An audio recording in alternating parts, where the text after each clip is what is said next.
কোন নবীর একজন উম্মত ছিল, কোন নবীর তিনজন উম্মত ছিল, কোন নবীর সামান্য কয়েকজন উম্মত ছিল, কোন নবীর একটা কম উম্মত ছিল। একমাত্র শুধুমাত্র আমার রব আমার আল্লাহ আখিরি নবীর উম্মত এত পরিমাণে দিয়েছেন, পৃথিবীর এমন কোন দেশ নাই যেই দেশে আমার নবীর উম্মত পাওয়া না যাবে। কথা বলেন ঠিক কিনা? সারা পৃথিবীর জন্য আল্লাহ তার রসুলকে পাঠালেন, तमाम আলমের জন্য আল্লাহ তার রসুলকে পাঠালেন। আল্লাহর সৃষ্টির মধ্যে 18,000 আলম আছে। শোনেন, 18,000 আলম। মোল্লা আলী কারি রাহিমাহুল্লাহ আল মাউরিদের মধ্যে লিখছেন 18,000 আলম। আলাম শব্দের অর্থ হচ্ছে জগৎ। পৃথিবীর মধ্যে যে জমিনের উপর আপনি এখন বসে আছেন, এই পৃথিবীটাকে বলা হয় জড় জগৎ, দুনিয়ার জগৎ বলা হয়।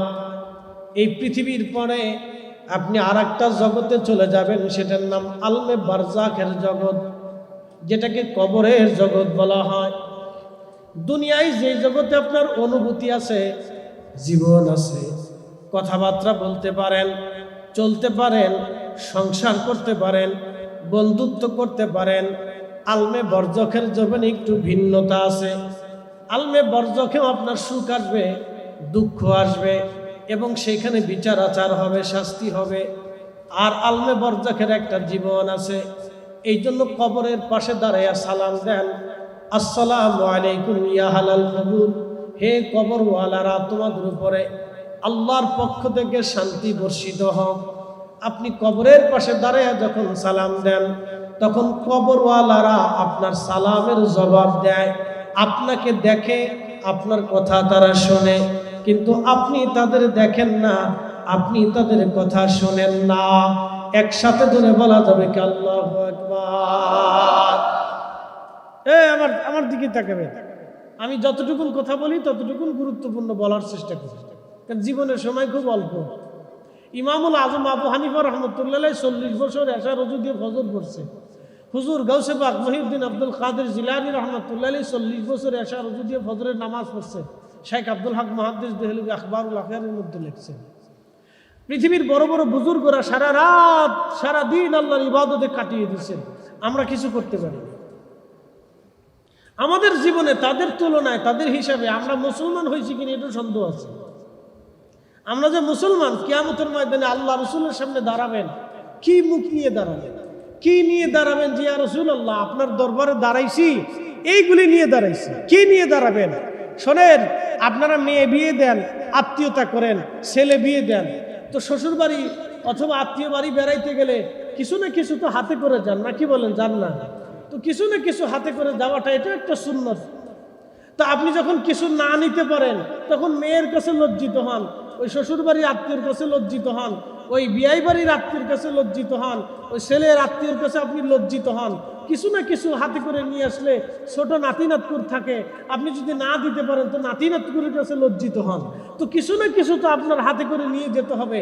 এটা দুনিয়ার আদালতে, দুনিয়ার বিচারে যদি সামান্য খাবার দাবার, চকলেট, মিষ্টি, মিষ্টান্ন এই উপঠৌকন না নিয়ে যাওয়ার কারণে যদি আত্মীয়ের কাছে লজ্জিত হতে হয়, তাহলে বুঝেন তো যিনি সৃষ্টির শ্রেষ্ঠ সাইয়্যিদুল কাউনাইন ওয়াস সাকাইন রাহমাতুল লিল আলামিন নবীর দরবারে দাঁড়াবেন, তো কি নিয়ে দাঁড়াবেন?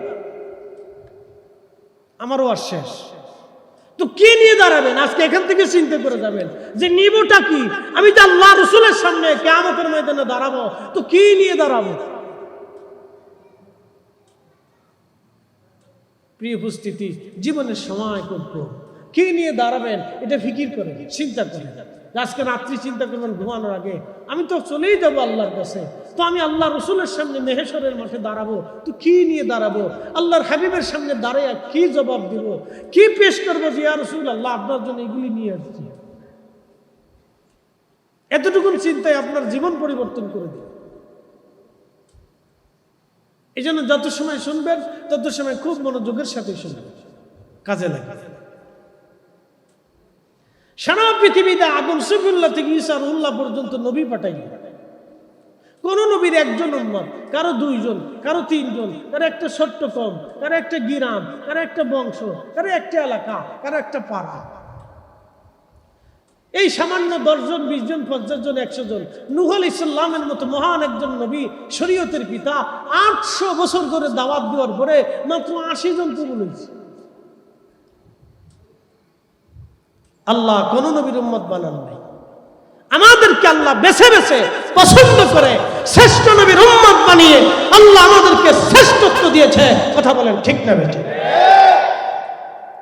তো সেই নবীর মিলাদুন নবীর মাহফিল আমি করবো না তো শয়তানেরটা করবো? তার মহব্বতের মাহফিল করবো না তো শয়তানেরটা করবো আমি?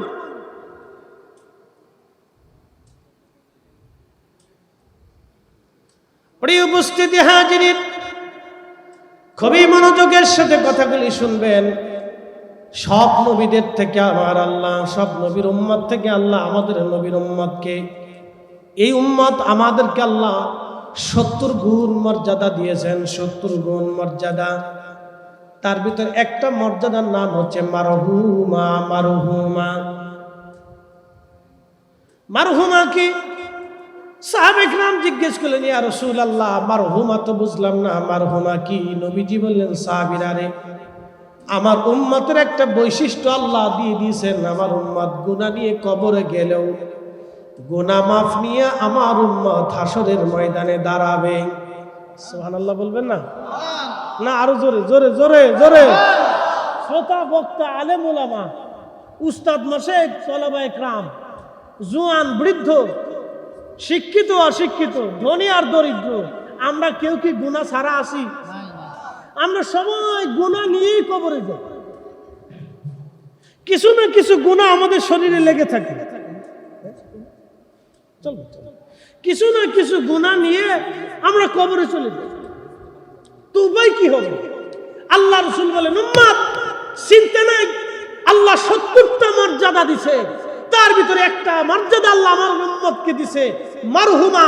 আমার উম্মত গুনাহ নিয়ে কবরে যাবে, কিন্তু হাসরের ময়দানে আমার আল্লাহ আমার উম্মতের গুনাহগুলি মাফ করাইয়া দাঁড়া করাই দিবে। কি আশ্চর্য! এটা কি আমাদের গুণে না রাসূলের গুণে? নবীর গুণে। আমাদের গুণে হইছে না, নবীর গুণে হইছে। প্রিয় উপস্থিতি হাজিরিন, খুব মনোযোগ দিবেন। হযরতে আল্লাহর মেহবুব নবীজি বললেন, আমার উম্মত তোমরা শোনো, গুনাহ মাফ নিয়ে হাসরের ময়দানে উঠবে। সাহাবে কেরাম বলেন, ইয়া রাসূলুল্লাহ, গুনাহ কেন মাফ হবে? কিসের কারণে গুনাহ মাফ হবে? নবীজি জবাব দিলেন, সাহাবীরা রে, আমার উম্মতের ইন্তেকালের পরে উম্মতের বিশেষ বিশেষ কিছু ব্যক্তি থাকবে, যাদের সন্তান, কারো পিতামাতা, কারো ভাই বেরাদার, আত্মীয় স্বজন, গ্রামবাসী, প্রতিবেশী, তার তরিকত ও মহাব্বতের মানুষ থাকবে। এই মহাব্বতের মানুষগুলি তার মারা যাওয়ার পরে তার মাগফিরাতের জন্য আল্লাহর দরবারে বারবার হাত উঠাবে। একসাথে বলুন আল্লাহু আকবার। কিসের জন্য? মাগফিরাতের জন্য। ইসালে সওয়াব, ফাতিহা, কোরআন খানি, কোরআন খতম, খতমে বুখারী, বিভিন্ন দোয়া, কালেমা খতম আমরা দেই না অনেক সময় মরহুমদের জন্য? কিছু ভাইদের কাছে তো বিরাট বেদাত। ওর নিজের কপাল মন্দ, ওর 14 গোষ্ঠীর কপাল মন্দ, আর হেতারে যে জন্ম দিছে ওই বাবা মারও কপাল মন্দ। কারণ এমন ফুলা জন্ম দিয়ে গেছে যে দোয়া মানেও না, দোয়া করেও না, দোয়া করতে দেয়ও না, দোয়া শিখেও না। ওর বাপ মারও কপাল মন্দ, ওর 14 গোষ্ঠীর কপাল মন্দ। ওদেরকে যারা অনুসরণ করে তাদেরও কপাল মন্দ। কথা বল ঠিক কিনা? এদেরকে যারা অনুসরণ করে তাদেরও কপাল মন্দ। বলে দোয়া নাই তো নাই, তো নাই তো যে আমার মরার পরে দোয়া করবে না, তার সাথে খাতির রেখে লাভ কি? তারে খাওয়াইয়া লাভ কি? তার সাথে বন্ধুত্ব করে লাভ কি? যে বন্ধু মৃত্যুর পরে দোয়া মানে না, আমি তার সাথে বন্ধুত্ব কেন করব? যেই বন্ধু আমার মৃত্যুর পরে দোয়া মানে না, আমি তার সাথে আত্মীয়তা কেন করব? যে আত্মীয় আমার মৃত্যুর পরে দোয়া মানে না। যেই ভাইয়ের সাথে আমার সম্পর্ক কিভাবে দৃঢ় থাকবে? যেই ভাই দোয়ার পরে, মরার পরে দোয়া মানে না, ওই সন্তানের সাথে আমার সম্পর্ক কি করে থাকবে? আমার মৃত্যুর পরে সন্তান আমার কবরের পাশে দাঁড়াবে না। তো এই সন্তান দিয়ে হবে কি, এই আত্মীয় দিয়ে হবে কি, এই বন্ধু দিয়ে হবে কি, আরে খাওয়াইয়া লাভ হবে কি, ওরে খাওয়ানো আছে কুত্তা খাওয়ানো অনেক। আপনি ঠিক বললেও ঠিক, না ঠিক বললেও ঠিক, কথা শক্ত কিন্তু কথা উচিত, বাকি কিছু কি নেই, সহজ হিসাব। একটা বৃদ্ধ বাবাকে জিজ্ঞেস করেন, বাবা বৃদ্ধ, তুমি বৃদ্ধকালে এই টাকা পয়সা জমি জমা বিক্রি করে সন্তান নিজে না খাইয়া সন্তানের জন্য রাখছো কেন? তো বৃদ্ধ জবাব দেয়, বেটা আমার সন্তান, দুইটা সন্তান, ওরা ঘর বাড়ি নিয়ে থাকবে, ওরা আমি যদি বিক্রি টিক্রি করে খেয়ে ফেলে দেই তো ওরা থাকবে কোথায়? আমার মরার পর ওরা আমার জন্য দোয়া করবে, আমার কবরের পাশে দাঁড়াবে। বাবা মা এর চাইতে আর বেশি কিছু চায়? বেশি কিছু চায়। অনেক বাবা মা আছে ছেলেরে মাদ্রাসায় দিয়ে দিচ্ছে, লোকেরা বলে তুমি ছেলেরে মাদ্রাসায় দিছো, মাদ্রাসায় পড়লে তো হুজুরের ভাত নাই। একটি ইমামতির চাকরি পাবে, ছোটখাটো বেতন পাবে, 5,000, 10,000, 15,000, 20,000 টাকা বেতন পাবে, এই দিয়ে তো তার নিজেরও চলবে না, তোমারে খাওয়াবি, তোমার স্ত্রীর দিবে কি? তুই বাবা ডাক দিয়ে কয়, আমি আমার পুলারে মাদ্রাসায় পড়াইতেছি পুলার কামাই খাওয়ার জন্য না, পুলা আমার জন্য দোয়া করবে। কি কথা কর না, ঠিক আছে কিনা? তো ফুলার দোয়া চায়, তা আপনি ফুলারে এমন এক মাদ্রাসায় দিচ্ছেন যে মাদ্রাসা দোয়া মানেও না, দোয়া শিখেও না, দোয়া করেও না, এক মাদ্রাসায় দিয়ে দিচ্ছেন, বিরাট বড় মাদ্রাসা। দেখছেন 4-5টা বিল্ডিং আছে, বিরাট বড় বড় হুজুর আছে, 2-4-5 হাজার ছাত্র আছে, দেখে মাদ্রাসায় দিয়ে দিচ্ছেন। ওরে সর্বনাশ, কত বড় মাদ্রাসা! তো মাদ্রাসা ধুয়ে কি আপনি পানি খাবেন? মাদ্রাসা ধুয়ে কি আপনি দাবিজ গলায় গলায় দিয়ে দিবেন মাদ্রাসার ওই ইট বালি নিয়ে? তো কি হবে? তো মাদ্রাসার থেকে ছেলে বের হইয়া এই আলেম যদি দোয়াই না করলো, দোয়াই না মানলো, তো আলেম দিয়ে হবে কি? ও তলবে আলেম দিয়ে হবে কি? তার মাদ্রাসায় পড়াই হবে কি? এটা কোন না, ঠিক কিনা? প্রিয় উপস্থিতি আমার, এগুলি বুঝে যেতে হবে। উম্মতে মারহুমা কেন? দোয়া হবে। একসাথে বলেন কি হবে? না, জোরে বলেন কি হবে? দোয়া হবে, দোয়া দোয়া। প্রিয় উপস্থিতি হাজিরিন,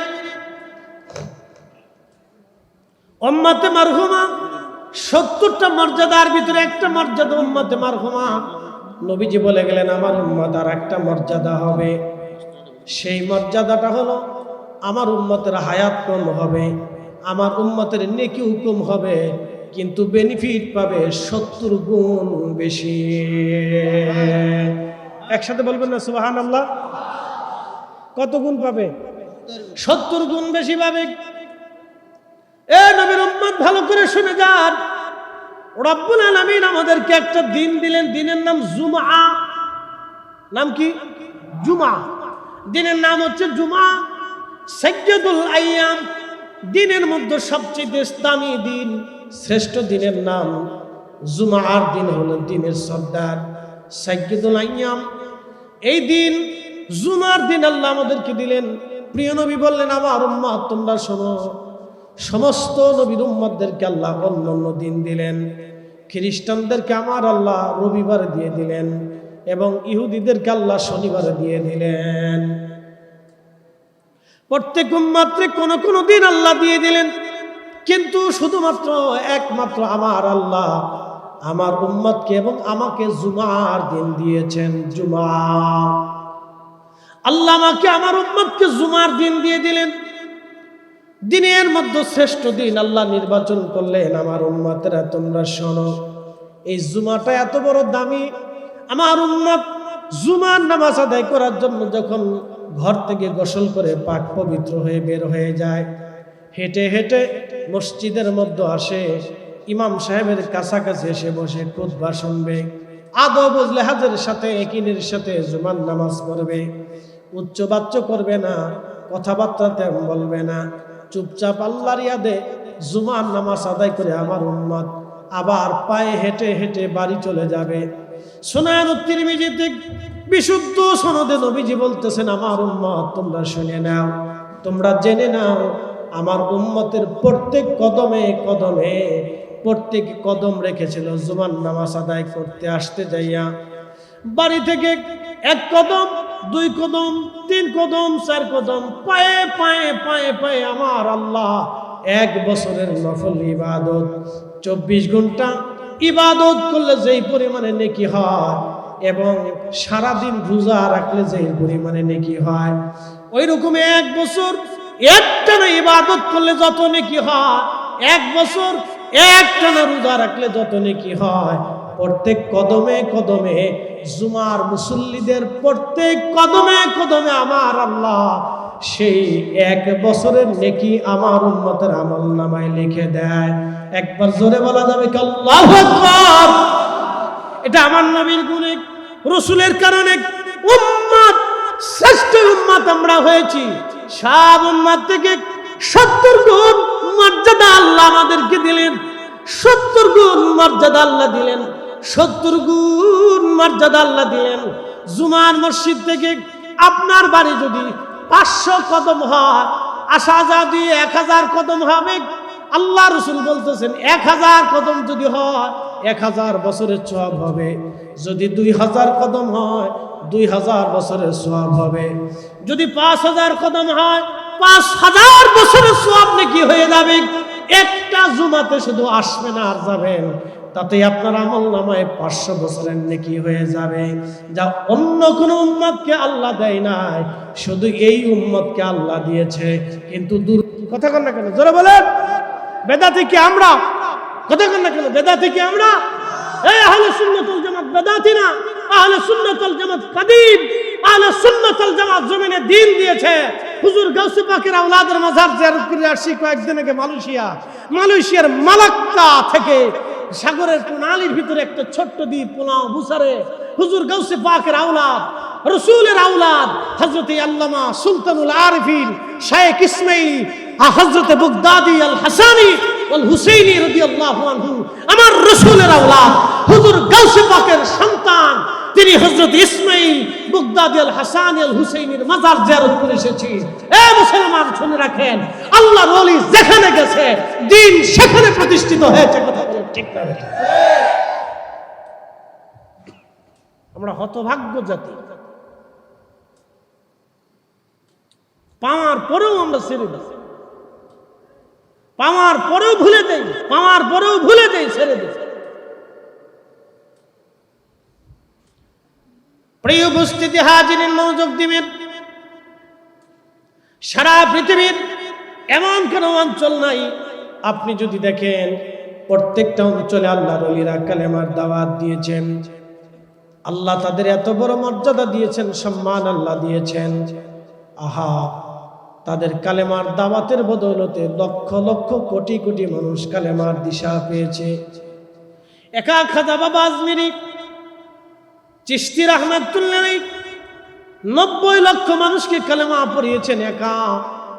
শুধু হুজুর খাজা আজমিরি রহমাতুল্লাহ আলাইহি না, কুতুবউদ্দিন কাকি, নিজামুদ্দিন আউলিয়া, দাতা গঞ্জে বক্স, পৃথিবীর বড় বড় ওলি খাজা বাহাউদ্দিন নকশবন্দ বুখারী, বুখারাতে, উজবেকিস্তানে, তুর্কিস্তানে, কাজাখস্তানে, তুর্কমেনিস্তানে, এই সমস্ত রুশিয়ান বেল্টে, বলকান অঞ্চলে হুজুর বাহাউদ্দিন নকশবন্দ বুখারী রহমাতুল্লাহ আলাইহি কালেমার দাওয়াত তিনি ছড়িয়ে দিয়েছেন।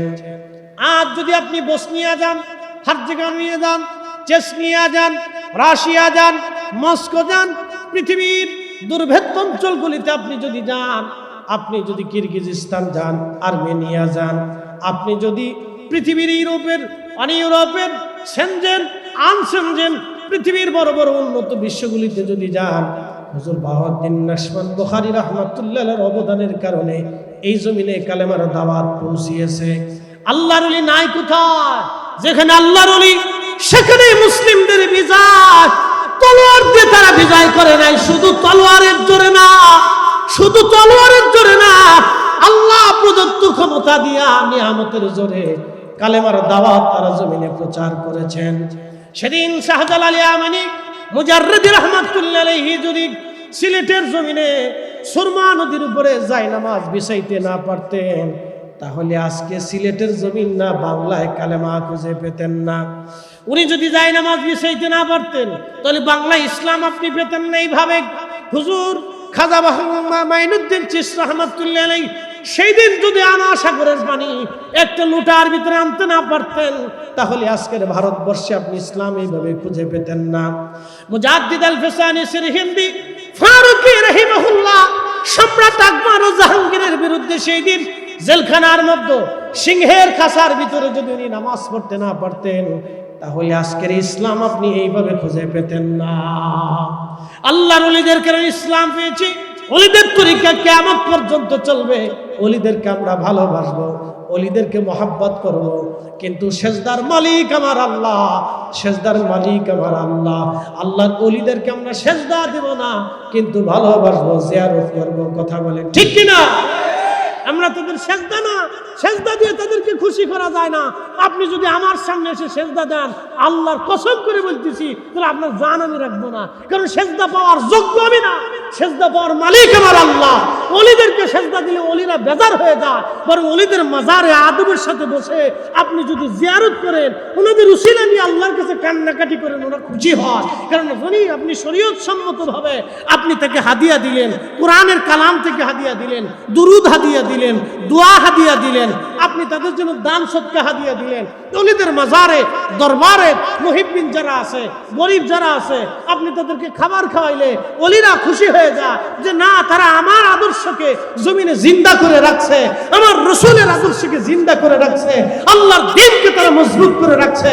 তারা খুশি হয়ে যায়। সেজদা দিলে খুশি হয় না, বরং জিয়ারত করলে, মহাব্বত করলে, তাদের সম্মানে মহাব্বতের আদবের সাথে দাঁড়াইলে, মজলিসে বসলে, জিকির ফিকির করলে তারা খুশি হয়ে যায়। ঠিক কিনা? এই কাজ করলে তারা খুশি, উল্টাটা করবে না। যেটা করলে খুশি হয় ওটা করবে। প্রিয় হাজিরিন, মনোযোগ দিবেন। আল্লাহর ওলিদের জীবনের উপরে ছোট্ট করে একটু আলোচনা তুলে নিয়ে আসলাম, যেহেতু বিষয় চলে আসছে সেই জন্য আলোচনা করলাম। উম্মতে মারহুমা, হায়াত হবে কম, নেকি হবে কম, কিন্তু জান্নাতে চলে যাবে সবার আগে। একসাথে বলবেন না সুবহানাল্লাহ? হায়াত কি কম হবে? কত বছর হায়াত?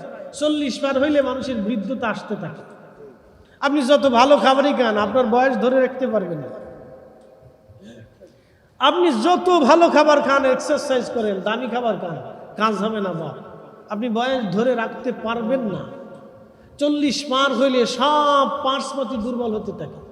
চোখের পার্স, কানের পার্স, জবানের পার্স, দাঁতের পার্স, জিহ্বার পার্স, হাতের পার্স, পায়ের পার্স, সব পার্সপাতি চামড়া দুর্বল হতে থাকে, পশম পাকতে থাকে, ধীরে ধীরে লুব্জ হতে থাকে, চোখের পাওয়ার কমতে থাকে, মনের পাওয়ার কমতে থাকে, ধীরে ধীরে হার্টের পাওয়ার কমতে থাকে, কলজে, ফ্যাপসা, কিডনি যা আছে সব ধীরে ধীরে নরম হইতে থাকে। এটা আস্তে আস্তে ফসতে থাকে।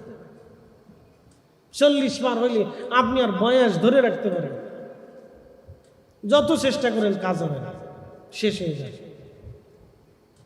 মনে রাখবেন, এই উম্মতের হায়াত কম, নেকি কম, কিন্তু জান্নাতে চলে যাবে সবার আগে। বলে কার কারণে? রাসূলের কারণে। কথা বল ঠিক কিনা? নবীর কারণে। এই রাসূলের কারণে আল্লাহ আমাদের এত ইজ্জত দিয়েছে। বলে আমরা কিছু নেই, নামাজ নাই, রোজা নাই, জিকির নেই, ফিকির নেই, কিচ্ছু নেই। বনি ইসরাইলের ভিতরে মুসা আলাইহিস সালামের জামানাতে বৃষ্টি নেই,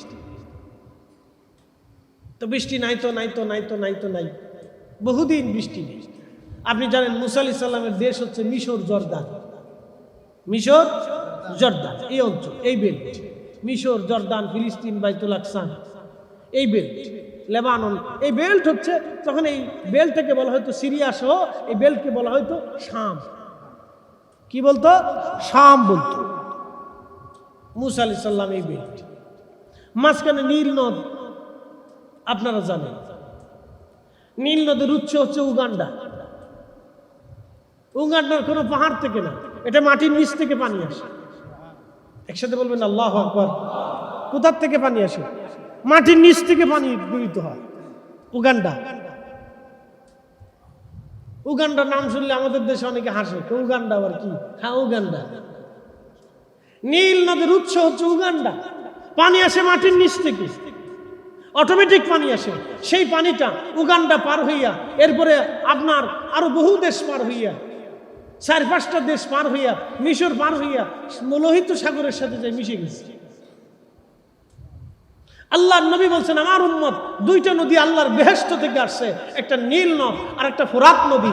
একসাথে বলবেন আল্লাহু আকবার। দুইটা নদী কোথা থেকে আসছে? জান্নাত থেকে আসছে।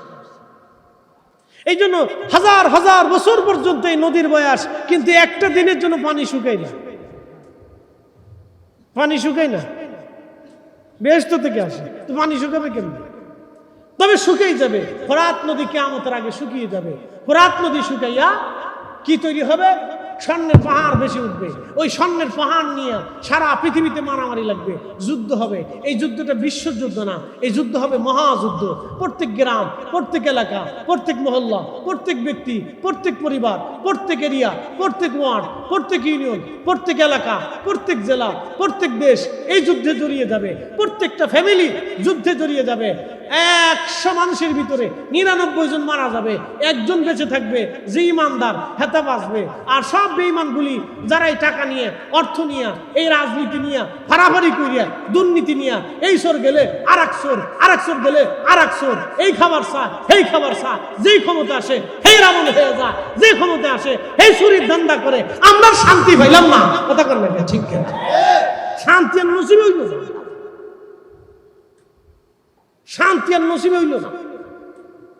কবে হবে তাও জানি না। শান্তি নসিব হইল না। 2 দিন পর পর এই গেঞ্জাম, এই গেঞ্জাম, এনে ভিডি ভিডি, এনে মারামারি, এনে খুন খারাপি, এর মারে, এর জবাই করে। কয়দিন আগে দেখলাম বরিশালে ভাই ভাই জমি জমা নিয়ে দ্বন্দ্ব করিয়া এক ভাই আরেক ভাইয়ের চোখ উঠাই বলছে। কি জাতি আমরা, কল্পনা করতে পারবেন? আজ্জামে জাহিলিয়াতকে শেষ করে ফেলছি। নারী রাস্তা দিয়ে যাবে রাত্রিবেলা, নিরাপত্তা কোথায়? দর্শন হচ্ছে, দর্শিত করে মেরে ফেলতেছে। বিচার নাই, আদালত নাই, আইন নাই। কয়জনের বিচার হয়? টাকা যার, বিচার তার। ক্ষমতা যার, বিচার তার। ক্ষমতা নাই, বিচার নাই। টাকা নাই, আদালত নাই। এই তো চলতেছে। আমি মাঝে মধ্যে চিন্তা করি, দেশ চলে কেমনে? দেশ চলে কেমনে? দেশ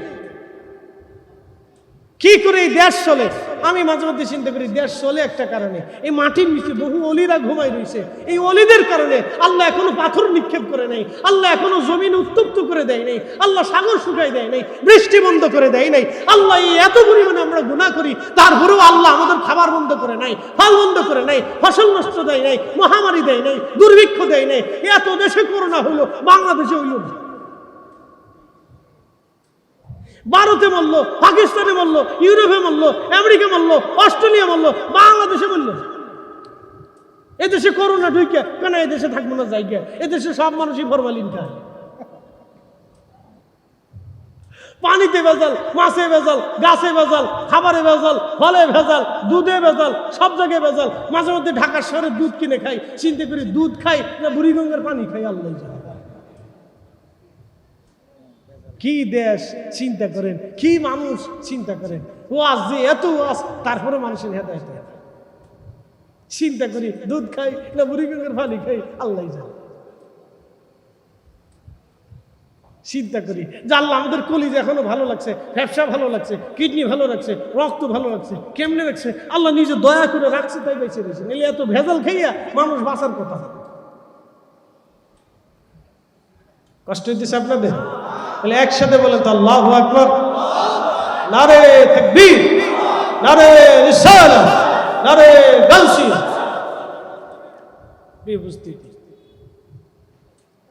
প্রিয় ভাই আমার, খুব মনোযোগ দিবেন। হযরতে মুসা আলাইহিস সালামের জামানাতে বৃষ্টি নাই, বুঝতে পারতেছেন? নবী রানিং, নবী কি রানিং? তা শুধু নবী না, রাসূল। শুধু রসুল না, কিতাবধারী রসুল, জলিল কদর রসুল। একসাথে বলবেন আল্লাহু আকবার। আমার একটু রং চা দিন। আমি জানি চট্টগ্রাম আর সিলেটের দুধ চার প্রচলন খুব বেশি। ভালো, চিনি ছাড়া রং চা মেরে যায়। বক্তাদের জন্য রং চা দিবে, তাহলে ভালো না। আপনাদের এই দোষ না, এটা খাদ্যাভাস, অভ্যাস যেটা আর কি। দুধ চা সিলেটে এবং চট্টগ্রামের মানুষ দুধ চাটা বেশি পছন্দ করে। অসুবিধা নেই, খাবেন, হালাল বস্তু খাবেন, অসুবিধা নেই, অসুবিধা নেই, খাবেন। সিলেটে পান খায়। সিলেটের কোনো বাড়িতে যদি খাবার শেষে পান না দেয় তো ভাবে যে এটা সিলেটি না, এটা রোহিঙ্গা। হ্যাঁ, এরা জানে যে পান দিতে হবে, পান খাউকা, পান খাইতেই হবে সিলেটের মানুষ। পান না খাইলে মনে করে যে এটা সিলেটি না, এটা রোহিঙ্গা। এটা মায়ানমার থেকে আইছে। এক এক দেশের এক একটা সিস্টেম আর কি, ভালো না, দোষ না। এগুলো মানুষের গুলা বলি, পান খায়, ভালো লাগে, খা, অসুবিধা নেই, খান, পান খাওয়া ভালো। তো জর্দা টর্দা খায় না, জর্দা খায় না, কারণ জর্দা বিড়ির ভিতরে দিয়ে, এটা তামাক পাতা থেকে আসে, ক্ষতি। দরকারটা কি? যেটা খাইলে শরীরের ক্ষতি হয় ওটা খাওয়ার দরকার নেই, তো ছেড়ে দেয়। পান খান, অসুবিধা নেই, সুপুরি খান, এটা গাছের ফল, উপকার আছে, খান, অসুবিধা নেই। তবে সুর এটা বেশি খায় না, তো ভিতরে জ্বলে যাবে, পুড়ে যাবে, দরকার নাই, বুঝে বুঝে খান। হযরত মুসা আলাইহিস সালামের জমানাতে রানিং চলতেছে, বৃষ্টি নাই। বনী ইসরাইলের লোকজন এসে মুসা আলাইহিস সালামকে বলেন, হে আল্লাহর নবী, বহুদিন হলো বৃষ্টি হয় না, বৃষ্টির অভাবে গাছ মরে যাচ্ছে, খেজুর গাছ শুকিয়ে যাচ্ছে, ঘাস তরুলতা পাতা মরে যাচ্ছে, আমাদের পশুগুলি দুর্বল হয়ে যাচ্ছে, উটের দুধ কমে গেছে, বৃষ্টির অভাবে আমরা কষ্টের মধ্যে আছি, আপনি আল্লাহর কাছে দোয়া করে দেন যাতে আল্লাহ বৃষ্টি দেয়। মুসা আলাইহিস সালাম বলেন, আমার উম্মত, তাহলে এক কাজ করো, চলো আমরা সবাই মিলে সালাতুল ইস্তিসকার নামাজ আদায় করি। সমস্ত উম্মত নিয়ে গেলেন মুসা আলাইহিস সালাম, বললেন বনী ইসরাইলের একজন মানুষও ঘরের মধ্যে থাকবা না, সবাই বৃষ্টির জন্য সালাতুল ইস্তিসকার নামাজের জন্য চলে আসো। একজন বনী ইসরাইল ঘরের মধ্যে থাকবা না, একজন কালমা পড়নে বলা আমার উম্মত ঘরের মধ্যে থাকতে পারবে না, সবাই আসো। বিরাট বড় মাঠের মধ্যে লক্ষ লক্ষ বনী ইসরাইল হযরত মুসা আলাইহিস সালামের সাথে সালাতুল ইস্তিসকার নামাজ পড়ে বৃষ্টির জন্য দোয়া করার জন্য একত্রিত হয়ে গেলেন। লক্ষ লক্ষ বনী ইসরাইল উপস্থিত হয়ে গেলেন হযরত মুসা আলাইহিস সালামের সাথে। নামাজ পড়লেন হযরত মুসা নবী। নামাজ শেষ করার পরে মুসা আলাইহিস সালাম উম্মত নিয়ে হাত বাড়ালেন, আল্লাহ আপনি আমাদেরকে বৃষ্টি দেন, আল্লাহ বৃষ্টি দেন। ইমাম আবুল ফারাজ ইবনুল জৌজি রাহমাতুল্লাহ আলাইহি উয়ুনুল হাকায়াতের মধ্যে তিনি লিখতেছেন, বৃষ্টির জন্য নবী মুসা আলাইহিস সালাম উম্মত নিয়ে দোয়া করলেন। দোয়া করার পরে বৃষ্টি তো হলোই না, আর আকাশে দুই চারটা মেঘখণ্ড যা ছিল সব উড়ে আকাশ থেকে অন্যদিকে চলে গেল। আরো বেশি গরম পড়া শুরু করলো। সালাতুল ইস্তিসকার জন্য সমস্ত মানুষদেরকে একত্রিত করতে হয়। গত বছরের আগের বছরে বাংলাদেশে বৃষ্টিপাত কমে গেল। আমরা দেখলাম অনেকে সালাতুল ইস্তিসকার নামাজ পড়েছে, কোথাও 200 লোক, কোথাও 300 লোক। কেউ নামাজ পড়ায়, কেউ আবার ভিডিও করে, কেউ আবার ছবি তোলে, কেউ মুনাজাত করে, কেউ আবার ছায়া বইয়া থাকে। 6 জনের নামাজ পড়ে 3 জন ভিডিও করে। শয়তানে চিন্তা করে এরা পাগল না আমি পাগল, না আজাদিলে চিন্তা করে যে এরা পাগল না আমি পাগল। এ কোন জাতির ভিতরে আল্লাহ বলে ফেলেছে যে 6 জন নামাজ পড়ে 3 জন ভিডিও করে? এ কি সালাতুল ইস্তিসকার? এটা দেখাইতেছে যে আমরা সালাতুল ইস্তিসকার করতেছি। হযরত মুসা আলাইহিস সালাম সব উম্মত নিয়ে নামাজে দাঁড়াইলেন। সালাতুল ইস্তিসকার পড়তে হলে আপনার ইউনিয়নের কেউ বাড়ির মধ্যে থাকবে না, সবাইকে মাঠের মধ্যে একত্রিত হতে হবে। ইমাম সাহেব সবাইকে নিয়ে নামাজ পড়বে, একসাথে তওবা করবে, আল্লাহর দরবারে কান্নাকাটি করবে। তাহলে আশা করা যায় আল্লাহর আকাশ থেকে বৃষ্টি আসবে। কিন্তু 6 জনে পড়বেন, 2 জনে চেয়ে থাকবেন, 3 জনে ব্যবসায় চলে যাবেন, আর 10 জনে নামাজ পড়বেন, এলেই বৃষ্টি আশা করা যায়। সব বনী ইসরাইল আসছে, আসার পরে নামাজে দাঁড়াইছে, দোয়া করতেছে। রানিক জলিল কদর পয়গম্বর দোয়া করতেছে, কিন্তু আকাশ থেকে মেঘ চলে। উম্মতের আবার এসে বললেন, ওহে আল্লাহর নবী, আমরা তো সময় ইস্তিসকা পড়লাম, দোয়া করলাম, কিন্তু বৃষ্টি হলো না, আকাশে মেঘ যা ছিল তা তো উড়ে চলে গেল। নবী গো, উপায়টা কি, হলোটা কি আমাদের? মুসা আলাইহিস সালাম জবাব দিলেন, আমার বনী ইসরাইল উম্মতেরা, তোমাদের ভিতরে যে জীবনে গুনাহ করছো, গুনাহ যে করছো সে চলে যাও, যে গুনাহ করো নাই সে বসে থাকো। যে গুনাহ করো নাই সে বসে থাকো, আর যে গুনাহ করছো চলে যাও। এখন যদি মাহফিলে বলা হয় যে মাহফিল শেষ, আমার পরে তাইরি ভাই ওয়াজ করবে, তাইরি ভাই ওয়াজ শেষে মুনাজাতের আগে যদি বলে যারা গুনাহ করছেন তারা চলে যাবেন, যারা গুনাহ করেন নাই তারা বসে থাকবেন, তারপরে চারে দেওয়া। এবার বলেন তো, তারপরে কি বাচ্চা কাচ্চা ছাড়া আর কারো নসিব হবে না? কথা কথা কিনা? যিনি বলবে তিনার নসিব হবে না, তো জায়গা আমু থেকে এই তালিকা আমু নাই। আর আমি যদি বলি তো আমি আগে ঘুমাই তালিকা, কিন্তু আমি নিজেও নাই। চলেন সব জায়গায় বাচ্চা কাচ্চা ওদের তবরক দিয়ে যাইবে। বানি ইসরায়েলের সমস্ত মানুষ, আল্লাহু আকবার, বানি ইসরায়েলের সমস্ত মানুষেরা বলল হুজুর বৃষ্টি তো হলো না, উপায় কি? হযরতে মুসা কালিমুল্লাহ আলাইহিস সালাতু ওয়াস সালাম ডাক দিয়ে বললেন, তোমাদের মধ্যে যে গুনাহ করছো সে চলে যাও, যে গুনাহ করো নাই সে বসে থাকো। একে একে যেতে যেতে যেতে যেতে লক্ষ লক্ষ উম্মত চলে গেল, কিছু মানুষ বসে রইল। আবার সালাতুল ইস্তিসকা, আমার দোয়া করলেন মুসা আলাইহিস সালাম, বৃষ্টি তো হলোই না, আরো গরম শুরু হয়ে গেল। বৃষ্টি তো হলোই না, আরো গরম পড়ছে। বনি ইসরাইল বলল, মুসা গো, ও নবী, কি হলো? বৃষ্টি তো হলোই না, আরো গরম শুরু করছে, সহ্য করতে পারতেছি না। এবার হযরতে সাইয়েদুনা মুসা কালিমুল্লাহ বললেন, আবার উম্মত শুনে নাও, তোমরা একটা গুনাহ যে করছো সে চলে যাও। একসাথে করেন আল্লাহু আকবার। কয়টা গুনাহ? জোরে বলেন, কয়টা? একটা গুনাহ যে করছো সে চলে যাও, একটা গুনাহ যে করো নাই সে বসে থাকো। বিরাট পরীক্ষা। যেতে যেতে যেতে যেতে সব চলে গেল, লক্ষ লক্ষ মানুষের মাঠ একেবারে ফাঁকা হয়ে গেল। মুসা আলাইহিস সালাম বসে রয়েছে, দেখি কয়জন থাকে আর কয়জন যায়।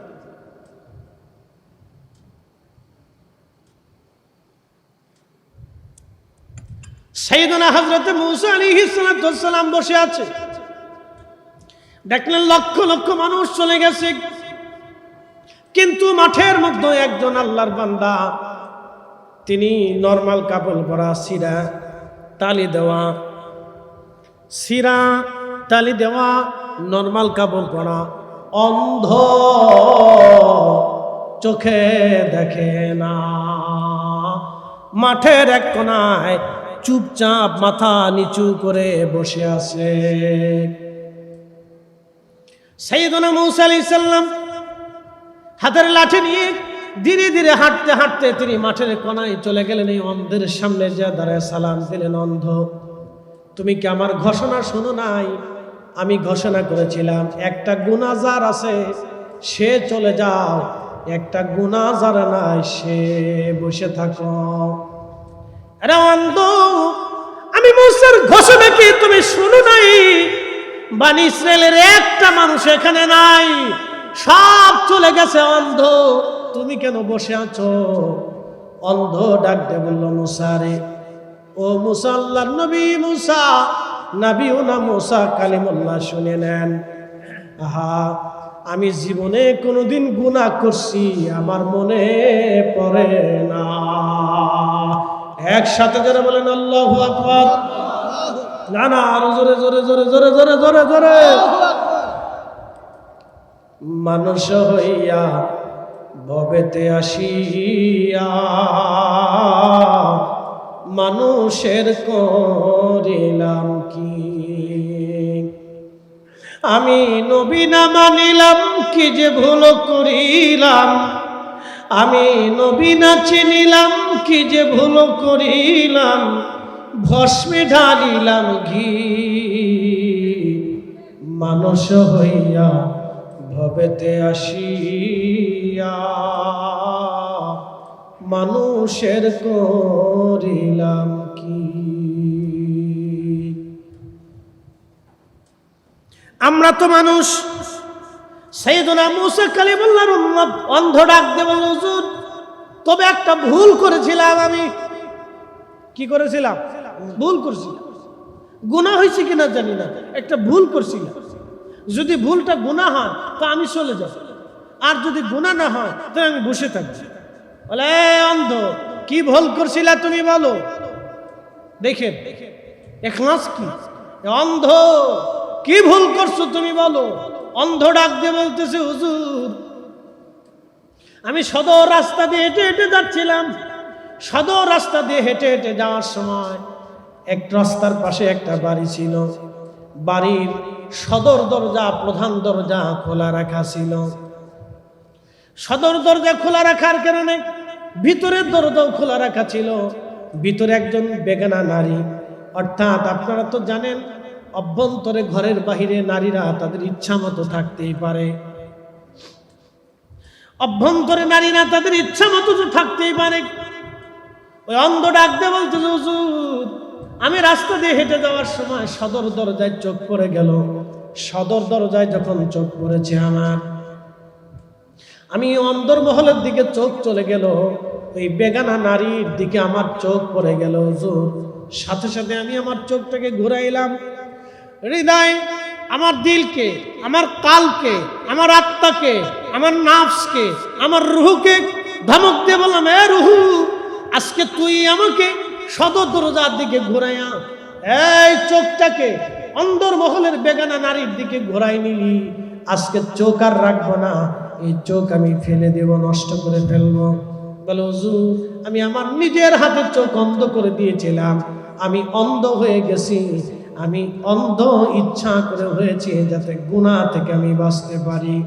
হুজুর এটা যদি আমার অপরাধ হয়, আমার যদি গুনাহ হয়ে থাকে তাহলে আমি চলে যাব, আর গুনাহ যদি না হয় তাহলে আমি বসে থাকবো।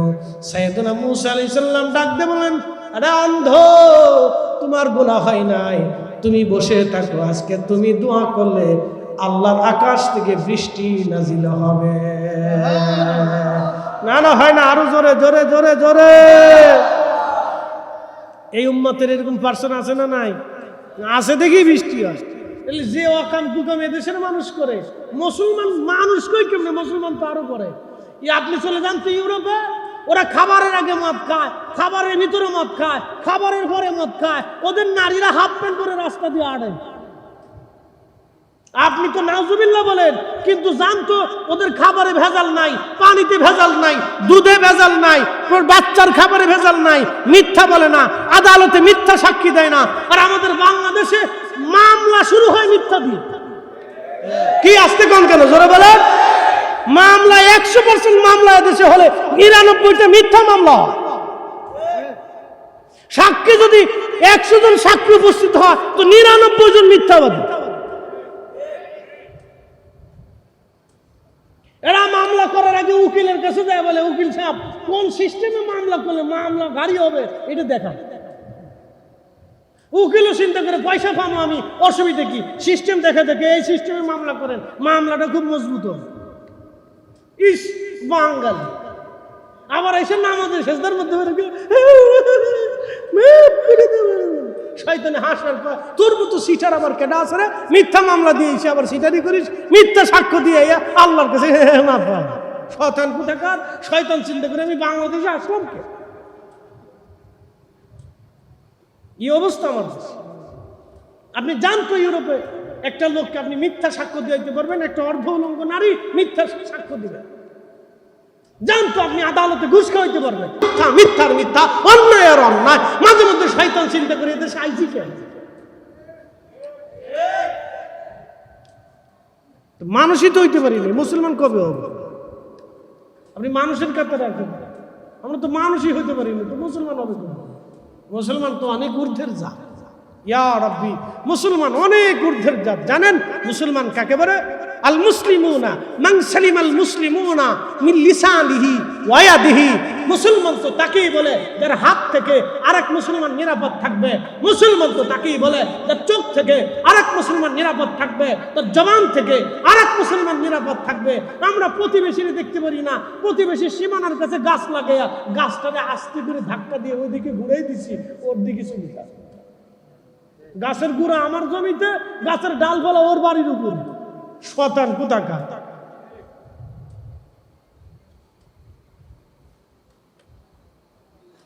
প্রিয় উপস্থিতি আমার, এগুলো আমাদেরকে শিখতে হবে, বুঝার দরকার। আমরা মানুষ কেন হয়েছি, কেন মানুষ হইলাম, এটা আমাদেরকে বুঝতে হবে। প্রিয় ভাই আমার, খুব মনোযোগ দিবেন। হযরতে মুসা কালিমুল্লাহর উম্মতের দিকে যদি আপনি তাকান, চিন্তা করেন, জীবনে কোনো অপরাধ তো করেই নাই। একটা ভুল করার সঙ্গে সঙ্গে নিজের চোখ নষ্ট করে দিয়ে আল্লাহর দরবারে তওবা করে ফেললেন, আর বললেন, আল্লাহ, জীবনে আর কোনোদিন গুনাহ করব না। মুসা আলাইহিস সালাম বললেন, ও আল্লাহর বান্দা, অন্তরে তুমি আজকে যাবা না, তুমি আজকে দোয়া করবা, কারণ তুমি দোয়া না করলে বৃষ্টি হবে না। একবার জোরে বলা যাবে কি আল্লাহু আকবার? না না, জোরে বলেন আল্লাহু আকবার, আর জোরে বলেন আল্লাহু আকবার। ওলির দরকার আছে না নাই? ওলি লাগবে কি লাগবে না? ভাবেন আপনার কারণে বৃষ্টি হয়, কখনোই নাই যে বুড়া আঙ্গুর। আমাদের কারণে বৃষ্টি হয় না, ওলিদের কারণে বৃষ্টি হয়, ওলিদের কারণে শস্য হয়, ওলিদের কারণে গাছে ফল হয়, ওলিদের কারণে জমিনে শস্য হয়, ওলিদের কারণে আল্লাহ আমাদেরকে রিজিক পাঠায়। না হলে এ জাতি যে পরিমাণে অপরাধ করে আর অন্যায় করে, আল্লাহর আকাশ থেকে কিন্তু বৃষ্টি হওয়া দূরের কথা, পাথর পড়ার কথা, পাথর পাথর পাথর পাথর পড়ার কথা, পাথর পড়ার কথা। সন্তান নিজের বাপরে খুন করে, বাবা সন্তান জবাই করে, স্বামী স্ত্রী জবাই করে, স্ত্রী স্বামী জবাই করে, মা সন্তানকে হত্যা করে। পরিচয় দিতেও তো লজ্জা। মা সন্তান হত্যা করে, সন্তান মা হত্যা করে, বাবা সন্তান জবাই দেয়, সন্তান বাবারে জবাই দেয়। এত ওয়াজ হচ্ছে, এত নসিহত হচ্ছে, এত মসজিদ, লক্ষ লক্ষ মসজিদে দাঁড়াইয়া দাঁড়াইয়া খতিব সাহেবরা প্রত্যেক জুমাতে ওয়াজ করে, তারপরে জাতির হুঁশ হয়।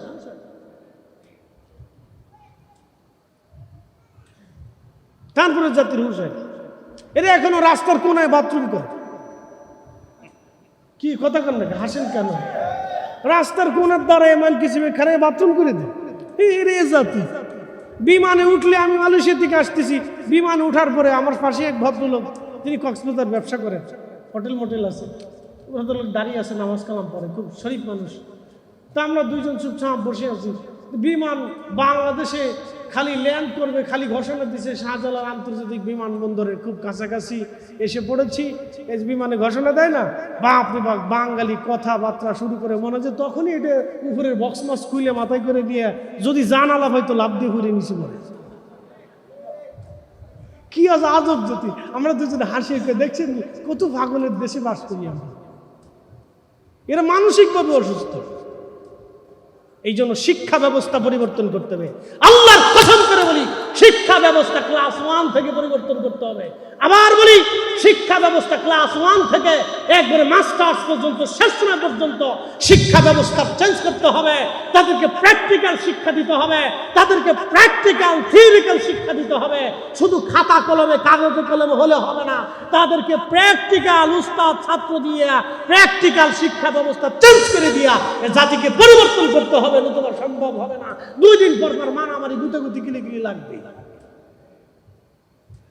শিক্ষা ব্যবস্থা ক্লাস 1 থেকে চেঞ্জ করে দিতে হবে, একবারে প্র্যাকটিক্যাল আর থিওরিক্যাল দিতে হবে। পৃথিবীর এত জাতি উন্নত হয়ে গেল, আমরা এখনো গুতাগুতি করতেছি। সকাল হইলে এক কথা, দুপুরে আর এক কথা, চার দোকানে বসলে তো আর গ্রামের কথা তো বলে লাভ নেই। নাম দিছি ভিলেজ পলিটিক্স। এই ভিলেজ পলিটিক্সের গোষ্ঠী খেলেই আমি, হ্যাঁ, এটা কুত্তার চাইতে নিকৃষ্ট পলিটিক্স। এই কথা কার না কেন জোরে বলে, কুত্তার চাইতে নিকৃষ্ট পলিটিক্স, শুয়োরের চাইতে নিকৃষ্ট পলিটিক্স। নাম দিছে ভিলেজ পলিটিক্স। কিসের পলিটিক্স আছে? যদি পলিটিক্স করে মানুষের উন্নয়ন না হলো, যদি পলিটিক্স করার পরে গরিবের উন্নয়ন না হলো, অন্ধের উন্নয়ন না হলো, যদি মহিলার উন্নয়ন না হলো, গরিবের উন্নয়ন না হলো, এতিমের উন্নয়ন না হলো, এই পলিটিক্স দিয়ে হবে কিছু না। নাম দিছে ভিলেজ পলিটিক্স। ভিলেজ পলিটিক্স বুঝেন? একজন কারোর জন্য বাস দেবে, কার ক্ষতি করবে, কার জমি মেরে খাবে, কার টাকা মেরে খাবে, কার মায়ের দেখবে, কার মায়ের ধরে নিবে, এগুলোর নাম দিছে পলিটিক্স। এটা শুয়োরের চাইতে নিকৃষ্ট পলিটিক্স। প্রিয় ভাই, কষ্টের সাথে কথাগুলি বলতেছি। এই জন্য আমাদের শিক্ষা ব্যবস্থা একবারে ক্লাস 1 থেকে মাস্টার্স পর্যন্ত একবারে পরিবর্তন করে দিতে হবে। এই শিক্ষা ব্যবস্থার ভিতরে মানবিকতা, সত্যবাদিতা, ন্যায়বাদিতা, ন্যায় বিচার শিক্ষা দিতে হবে। যদি না দিতে পারি তাহলে আমাদের আগামী প্রজন্মের চেঞ্জ হবে। এদেশের লক্ষ লক্ষ যুবকরা গেম খেলে, লক্ষ লক্ষ যুবকরা দাঁড়ায় দাঁড়ায় পেশাব করে, লক্ষ লক্ষ যুবকরা চুল চেমনে কেটে মোটরসাইকেল যেমনে চালায়, ও বাবু চিনে না, মাও চিনে না, উস্তাদ চিনে না, মুরব্বী চিনে না, কাউরি চিনে না। মোটরসাইকেলে উঠলে মনে করে ও দেশের প্রেসিডেন্ট হয়ে গেছে। এই কথা কান লেখা জোরে বলে। আপনি সৌদি আরবে জানতো বাংলাদেশে যত ঘোড়ার ডিমের আগর ডিম বাগর ডিম মোটরসাইকেল সৌদি আরবে একটাও খুঁজে পাবেন না। সৌদি সরকার একবার আইন করে দিয়েছে, তুই মোটরসাইকেল চালাইতে পারবি না, তো 14 গোষ্ঠী চালাইতে পারবি। রাস্তাঘাটে এদের জ্বালায় চলে যায়, অ্যাক্সিডেন্ট দুর্ঘটনা একটার পর একটা প্রতিনিয়ত চলতেছে। খুন খারাপি, মারামারি, ধরাধরি, এখানে সেখানে, এগুলি কি হচ্ছে ভাই? এটা কি একটা পরিবেশ? এটা কি একটা দেশ? আপনি যদি চলে যান সৌদি, চলে যান উন্নত বিশ্বগুলি, তাদের ছেলেপেলে কত আদবওয়ালা, কত সুন্দরওয়ালা, রাস্তায় চলতেছে, কাজ করতেছে, তারা ডান বামে তাকানোরই সময়। এই জন্য যিনি জ্ঞানী বলেছিলেন যে অলস মস্তিষ্ক শয়তানের কর্মশালা, কথাটা অত্যন্ত চমৎকার কথা লিখেছিলেন। যারা অলস থাকে, কাম নাই কাজ নাই, এরা খালি ওই ভিলেজ পলিটিক্স করে বেড়ায়। এরে ক্ষতি করবে, এরে মারবে, এরে ধরবে, এর দোষ, হের দোষ, চার দোকানে, ফানের দোকানে, বিড়ির দোকানে, এই দোকানে, সেই দোকানে, বাপ রে বাপ। আর আমাদের দেশে আছে বাংলা সিনেমা, উরে বাপ রে বাপ। চার দোকানে যখন চালায় দেয় তখন 3 কিলোমিটার দূর থেকে আওয়াজ হয়, ঢুসুম ঢুসুম ঢুসুম ঢুসুম ঢুসুম ঢুসুম ঢুসুম ঢুসুম। বাংলা সিনেমা, এই সিনেমা বাচ্চা কাচ্চা নিয়ে বসে দেখতে পারবেন? লজ্জায় আপনার মাথা হেঁটে যাবে যে এরা আবার মানুষ হয় কেন। নাম দিছে চিত্র জগৎ, এদের পিছনে লাগিয়েছে স্টার, তারকা। শয়তানে চিন্তা করে ওরা যদি তারকা হয় তাহলে আমি শয়তান কেমনে হই?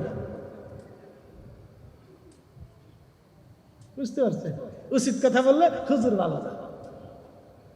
ওদেরকে শিখতে হবে, বুঝতে হবে আমরা মানুষ, সর্বশ্রেষ্ঠ জীব মানুষ। আমরা একসাথে বলবেন আল্লাহু আকবার। না না, আরো জোরে বলুন, জোরে বলুন, জোরে জোরে। আমরা সর্বশ্রেষ্ঠ জীব মানুষ। শোনেন, রহমতের নবী মদিনাতে মুনারাতে গেলেন। মদিনায় মুনারা যাইয়া রহমতের নবী, কত ইহুদি ছিল, কত খ্রিস্টান ছিল, কত ভিন্ন ধর্মের ছিল, পত্তলিক ছিল। মক্কাতে আসলেন, পত্তলিক ছিল, অন্য ধর্মের ছিল, কেউ ধর্ম মানতো না, দিন দুনিয়া বুঝতো না। আল্লাহর রাসূল আসার পরে কারো ডেকে নিয়ে হত্যা করেন নাই, কারো বাড়ি আগুন দেন নাই, কারো জমি পুড়িয়ে দেন নাই, কারো ফসল নষ্ট করেন নাই, কারো উট দুম্বা ছাগল ভেড়া তিনি নিয়ে আসেন নাই। আর আমার দেশে হচ্ছে কি, 2 দিন পর পর এই মাজার ভাঙ্গো, ওই দরবার ভাঙ্গো, তার বাড়ি ভাঙ্গো। কয়েকদিন আগে দেখলাম দিনাজপুরের এক দরবার ভেঙ্গে আগুন ধরে পুড়ে দিয়েছে, মসজিদ পর্যন্ত পুড়ে যাইতেছে। হায় বাঙালি, তোমাকে এই ধর্মকে শিক্ষা দিয়েছে, তোমাকে এই দিনকে শিক্ষা দিয়েছে। রহমতের নবীর কাছে হিন্দু নিরাপদ ছিল, খ্রিস্টান নিরাপদ ছিল, ইহুদি নিরাপদ ছিল। আর অন্য ধর্মের মানুষ যদি রহমতের নবীর কাছে নিরাপত্তা পেতে পারে, তাহলে তুমি হয় মিলাদ করো, আমি না হয় পড়ি না, তুমি হয় নূর মানো, আমি না হয় মানি না, আমি না হয় মানি, তুমি না হয় মানো না, তুমি না হয় পীর মুরিদি মানো না, আমি না হয় পীর মুরিদি মানি। সেই জন্য তো তুমি আমার বাড়ি আক্রমণ করতে পারো না, আমার জমি পুরাইতে পারো না, আমার বাড়ির ঘর গরু ছাগল তুমি আগুন দিয়ে পুড়িয়ে দিতে, নষ্ট করে দিতে পারো না। এই শিক্ষা রহমতের নবী ইসলাম কোনোদিন দেয় নাই। কথা বলেন ঠিক না?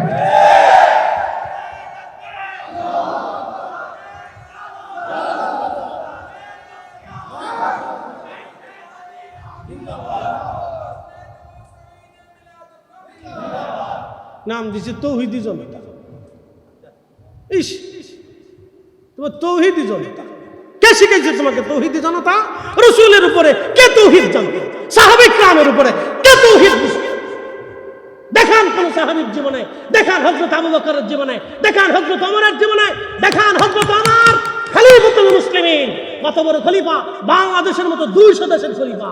বর্তমান ইরান, বর্তমান ইরাক, ওমান, ইয়ামান, কাতার, দুবাই, বাহরাইন, সৌদি আরব, জর্দান, এরপরে ফিলিস্তিন, এরপরে যদি আপনি দেখেন লেবানন, লিবিয়া, তিউনিসিয়া, মরক্কো, মিশরের মতো বিরাট অংশের খলিফা ছিলেন হযরত ওমর রাদিয়াল্লাহু আনহু। তার রাজ্যের ভিতরে ইহুদি ছিল, খ্রিস্টান ছিল, হিন্দু ছিল, পত্তলিক ছিল, অন্য ধর্মের ছিল, বিভিন্ন ধর্মের ছিল। হযরত ওমর কারো বাড়ি আগুন দেন নাই, কারো ধর্মের স্থান পুড়িয়ে দেন নাই, ভেঙে দেন নাই, মেরে ফেলেন নাই, ধরে আনেন নাই, জবাই দেন নাই, কাউকে বলেন নাই যে তুমি ইহুদি ধর্ম পালন করতে পারবে না, তুমি খ্রিস্টান ধর্ম পালন করতে পারবে না, তুমি পত্তলিকেতর পালন করতে পারবে না। হযরত ওমর দেন নাই, সবার জন্য স্বাধীনতা দিয়েছেন। তবে হ্যাঁ, রাষ্ট্রের আইন মেনে চলতে হবে। তুমি অন্যায়ভাবে হত্যা করতে পারবে না, অন্যায় করতে পারবে না, তুমি জুলুম করতে পারবে না, কোনো মাল নিতে পারবে না, কোনো সম্পদ হরণ করতে পারবে না। আল্লাহর আইনে দেশ পরিচালনা করেছেন হযরত ওমর। ওমরের চাইতে তৌহিদকে জানে, ওমরের চাইতে দ্বীনকে বেশি বুঝে, ওমরের চাইতে ইসলামকে বেশি জানে, ওমরের চাইতে আল্লাহ রাসূলকে কে বেশি ভালোবাসে। তিনারাও দেশ চালিয়েছেন। উসমান রাদিয়াল্লাহু আনহু দেশ চালিয়েছেন, সাইয়েদনা হযরত আবু বকর সিদ্দিক রাদিয়াল্লাহু আনহু দেশ চালিয়েছেন, হযরত আলী কাররামাল্লাহু ওয়াজহু রাদিয়াল্লাহু আনহু দেশ চালিয়েছেন। তাদের সময় তো অন্য ধর্মের মানুষ নিরাপদ ছিল না। আমি নাম দিয়েছে তৌহিদি জনতা। কি বলবো, কি বুঝাবো জানি না। মাঝে মধ্যে চিন্তা করি, আমি কি অসুস্থ না এরা অসুস্থ, বুঝি।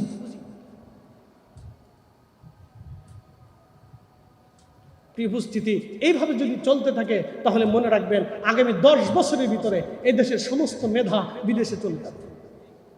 আপনি জানেন না, আল্লাহর কসম করে বলি, যদি এইভাবে চলতে থাকে আগামী 10 বছরের ভিতরে এই বাংলাদেশের বড় বড় মেধাগুলি দেশ ছেড়ে চলে যাবে।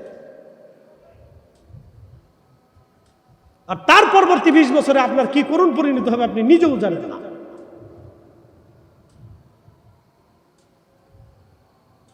প্রিয় ভাই আমার, আল্লাহ আমাদের দেশটাকে নিরাপদ রাখুন, সকলে বলে না। আমরা ভেজাল মুক্ত, জঞ্জাল মুক্ত দেশ চাই, চমৎকার সুন্দর দেশ চাই, মিলেমিশে সবাই থাকে। যার মন চায় দোয়া করুন, না করুন না করুন। আমি দোয়া করি, সেই জন্য আমার দোয়া বন্ধ করতে হবে। আমি মিলাদ মাহফিল দিছি, সেই জন্য উঠে পড়ে মিলাদ মাহফিল বন্ধ করতেই হবে। আরে আফগানিস্তানের মতো একটা দেশ যারা ইসলামী ইমারত ঘোষণা দিয়েছে, ইসলামী দেশ ঘোষণা দিয়েছে আফগানিস্তান, আফগানিস্তানের হুজুরদের চাইতে বড় হুজুর দেশে কে আছে বলুন দেখান তো। আফগানিস্তানের মুজাহিদদের চাইতে পৃথিবীতে কত বড় মুজাহিদ আছে যারা পৃথিবীর 2টা কুফফার বাহিনীকে পরাজিত করেছে। 1 নম্বর আমেরিকা, 2 নম্বর রাশিয়া। তার আফগানিস্তান চলে নেই। কালকে ভিডিওতে দেখলাম আফগানিস্তানের মুসলমানরা ঈদে মিলাদুন নবী পালন করতেছে, সরকার বাধা দেয় না। একসাথে বলবেন আল্লাহু আকবার। না, জোরে বলেন, জোরে জোরে জোরে বলেন, জোরে। আফগানিস্তানে হিন্দু আছে, তারাও তাদের কাজ করতেছে। তো আফগানিস্তানে ইসলামিক ইমারতের সৈন্যরা এসে তো তাদেরকে গুলি করে না।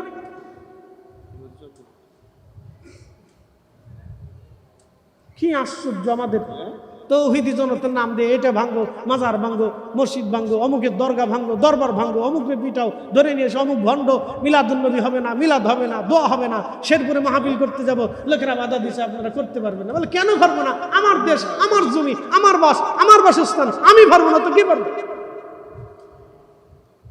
প্রিয় ভাই আমার, আল্লাহ আমাদেরকে মিলেমিশে থাকার তৌফিক দান করুন, সকলে বলে না আমিন। না না, আরেকটু জোরে বলে না আমিন। আল্লাহর জমিন, জমিন কার? না না, জোরে বলুন, জমিন কার? জমিন কার? আল্লাহর জমিনে গোলাপ ফুল, গেঁদা ফুল, বিভিন্ন রকমের ফুল আছে কিনা নাই? বিভিন্ন পশু পাখি প্রাণী আছে কিনা নাই? কে সৃষ্টি করছে? আমরা করছি না আল্লাহ করছে? খাবার কি আমরা দেই না আল্লাহ দেয়? তো বিভিন্ন ফুল যদি একই বাগানে থাকতে পারে, বিভিন্ন পশু প্রাণীরা যদি একই জঙ্গলে থাকতে পারে, তো আমরা মানুষ হইয়া কেন একই জমিনে আমরা বসবাস করতে পারবো না? আমার এই জিনিসটা বুঝেই দেবে না। কে শিখাইল এই দিন? কে শিখাইল এই ধর্ম? তোমাকে উগ্রতা তোমাকে কে শিখিয়েছে?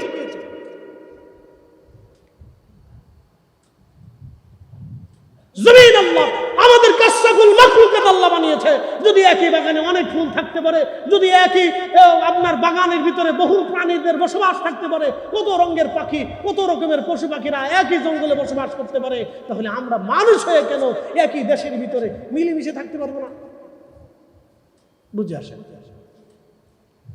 মত আপনার হতে পারে, আপনি কে হানাফি, কে শাফি, কে হাম্বলি, কে মালিকি, কে সুন্নি, কে কমি, কে অমুক কমুক, আপনারটা আপনি করেন, আমারটা আমি করবো। আমি যদি বুঝাইয়া আমার দলে 10 জন আনতে পারি তো আমি আনবো। আপনি যদি বুঝাইয়া আপনার দলে 10 জন নিতে পারেন তো নিয়ে যান। কি কথা বল না কেন? কথা খারাপ কইছি আমি? কথা খারাপ? আমি যদি বুঝাইয়া আমার দলে 10 জন আনতে পারি সেটা আমার সাকসেস, আমি আনবো। আপনি যদি বুঝাইয়া আপনার দলে 20 জন নিতে পারেন তো নিয়ে যান। আল্লাহু আকবার। প্রিয় উপস্থিতি আমার, এই কথাগুলো এই জন্য বুঝাইলাম যে আমাদের এগুলো বোঝাটা দরকার। আমরা শ্রেষ্ঠ জীব, শ্রেষ্ঠ মানুষ। আমরা আল্লাহ আমাদেরকে শ্রেষ্ঠত্ব দিয়েছেন, মর্যাদার অধিকারী করেছেন, সম্মানিত করেছেন। আমরা শ্রেষ্ঠ নবীর উম্মত। আল্লাহ কোরআনের আয়াতে ওয়াজ করলেন, কুনতুম খায়রা উম্মাতিন উখরিজাত লিন-নাসি তা'মুরুনা বিল মা'রুফি ওয়া তানহাউনা 'আনিল মুনকার কুনতুম খায়রা কুনতুম খায়রা উম্মাতিন উখরিজাত লিন-নাসি তা'মুরুনা বিল মা'রুফি ওয়া তানহাউনা 'আনিল মুনকার। রব্বুল আলামিন কুরআনুল কারীমের ভিতরে আমার আল্লাহ বললেন, তোমাদেরকে শ্রেষ্ঠত্ব দিলাম, মর্যাদার অধিকারী বানাইলাম। দুনিয়াতে তোমরা দুইটা কাজ করবা। একটা কাজ, মানুষদেরকে ভালো কাজের জন্য দাওয়াত দিবা, ভালো কাজ, মানুষদেরকে ভালোর দিকে ইনভাইট করবা, সুপরামর্শ দিবা, নসিহত করবা মানুষদেরকে, মানুষরা যেন ভালো কাজ করে। আল্লাহর দেওয়া ভালো কাজ, আমার রসুলের দেওয়া সুন্নত, আদর্শ, রীতিনীতি যেন মানুষ মেনে মেনে চলে। হালাল হারাম, বৈধ অবৈধ, মানুষ যেন এগুলি বেছে বেছে চলে। মানুষকে শুধু উপদেশ দিবা, ভালো দাওয়াত দিবা। 2 নম্বর আল্লাহ বলে দিলেন, মানুষদেরকে খারাপ কাজ থেকে ফিরাবা, খারাপ কাজ থেকে ফেরাবা। বাংলাদেশের অবস্থা কি? একজন মানুষ আর একজন মানুষকে যদি খুন করে, ধরতেও যায় না, সারাইতেও যায় না। কি অবস্থা দেখেন, কি অসুস্থ মস্তিষ্ক হয়েছে আমাদের। প্রকাশ্যে রাস্তায় মেরে ফেলতেছে, কেউ ঠেকাইতেছে। কি আশ্চর্য, হাজার হাজার মানুষ, শত শত মানুষ রাস্তার পাশ দিয়ে ডাইন দিয়ে চলে যেতেছে, কেউ ঠেকায় না। আর আমাদের মস্তিষ্ক এত অসুস্থ, যদি রোড অ্যাক্সিডেন্ট হয়ে কোনো বাস অ্যাক্সিডেন্ট হয়, তো 10 জন, 20 জন, 50 জন, 100 জন দৌড়ায় যায় তাদেরকে সাহায্য করার জন্য। ওর ভিতরে কিছু লোক আছে, পকেট আতায়, টাকা আতায়, মানি ব্যাগ আতায়, মোবাইল টোবাইল চুরি করে নিয়ে যায়। কি কথা কর না কেন? হ্যাঁ, ঠিক বললো ঠিক, না ঠিক বললো ঠিক। এরা বাঙালি, এরা মানুষ, এরা কুত্তা না। এরা মানুষ, এরা কুত্তা না, বানর না, হনুমান না, মানুষে পকেট আতায়। সাহায্য করা তো দূরের কথা, টাকা পয়সা যা আছে নিয়ে যায়।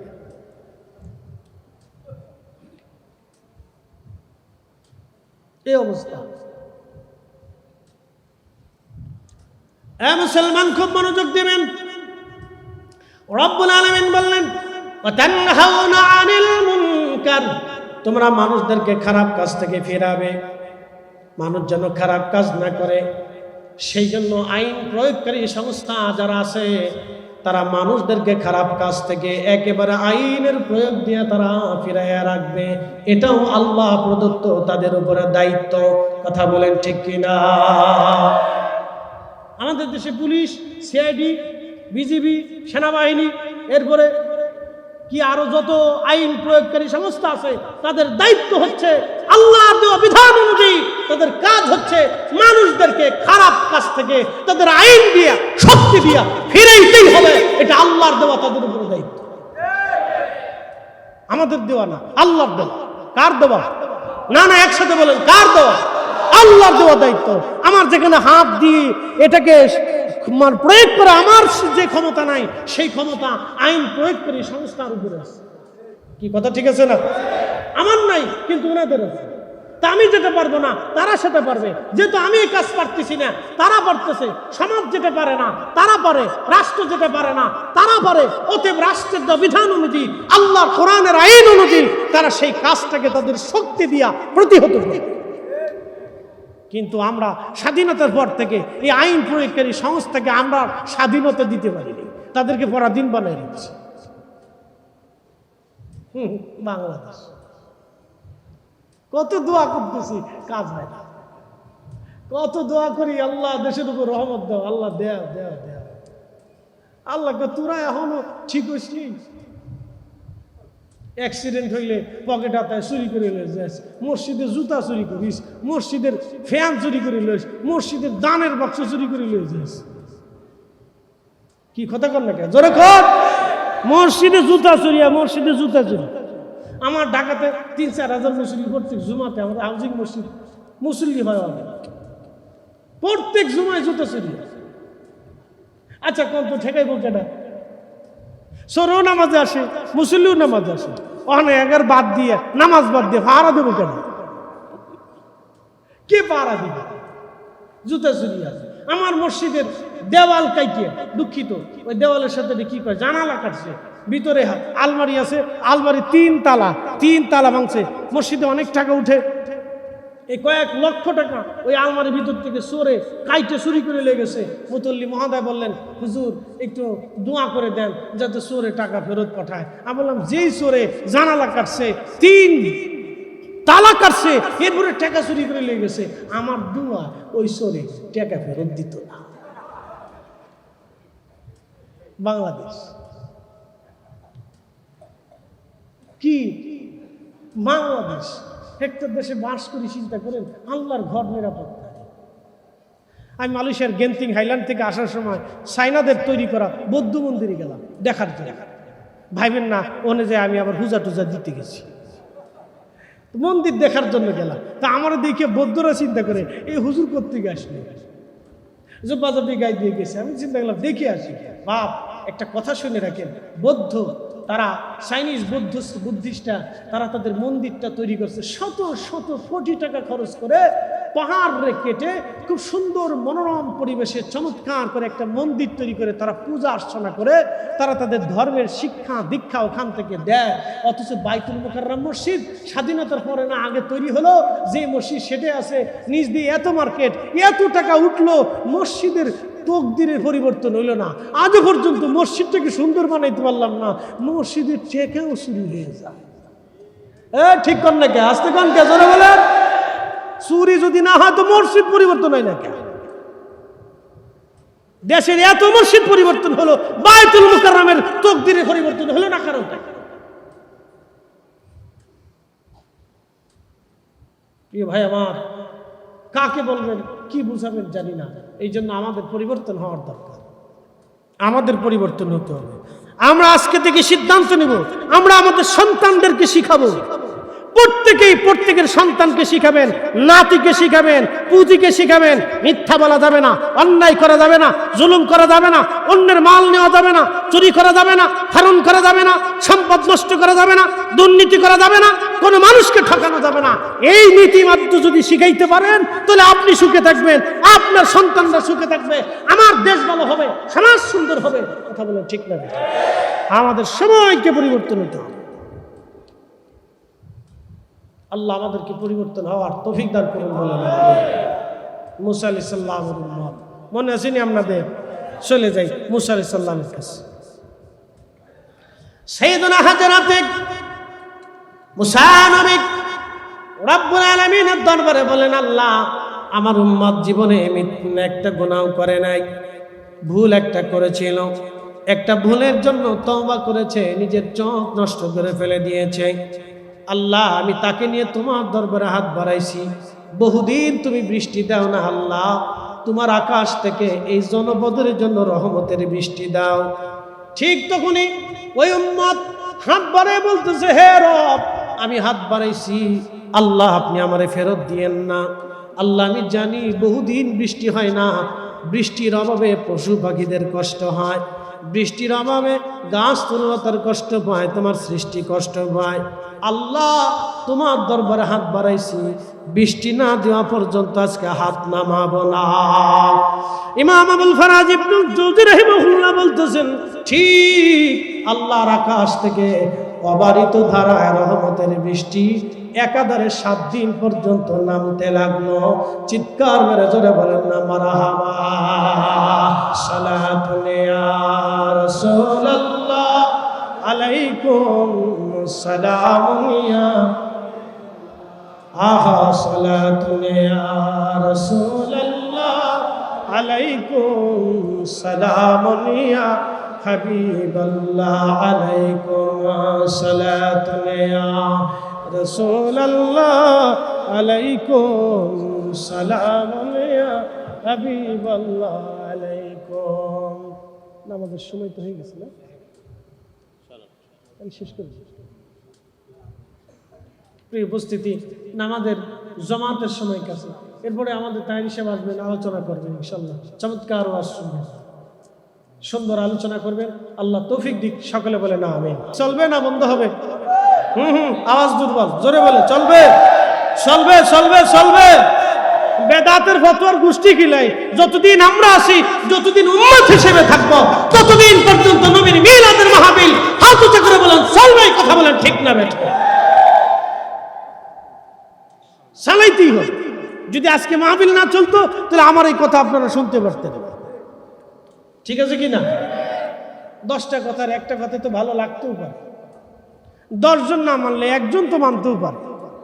ঠিক আছে না ভাই? মানতেও পারে।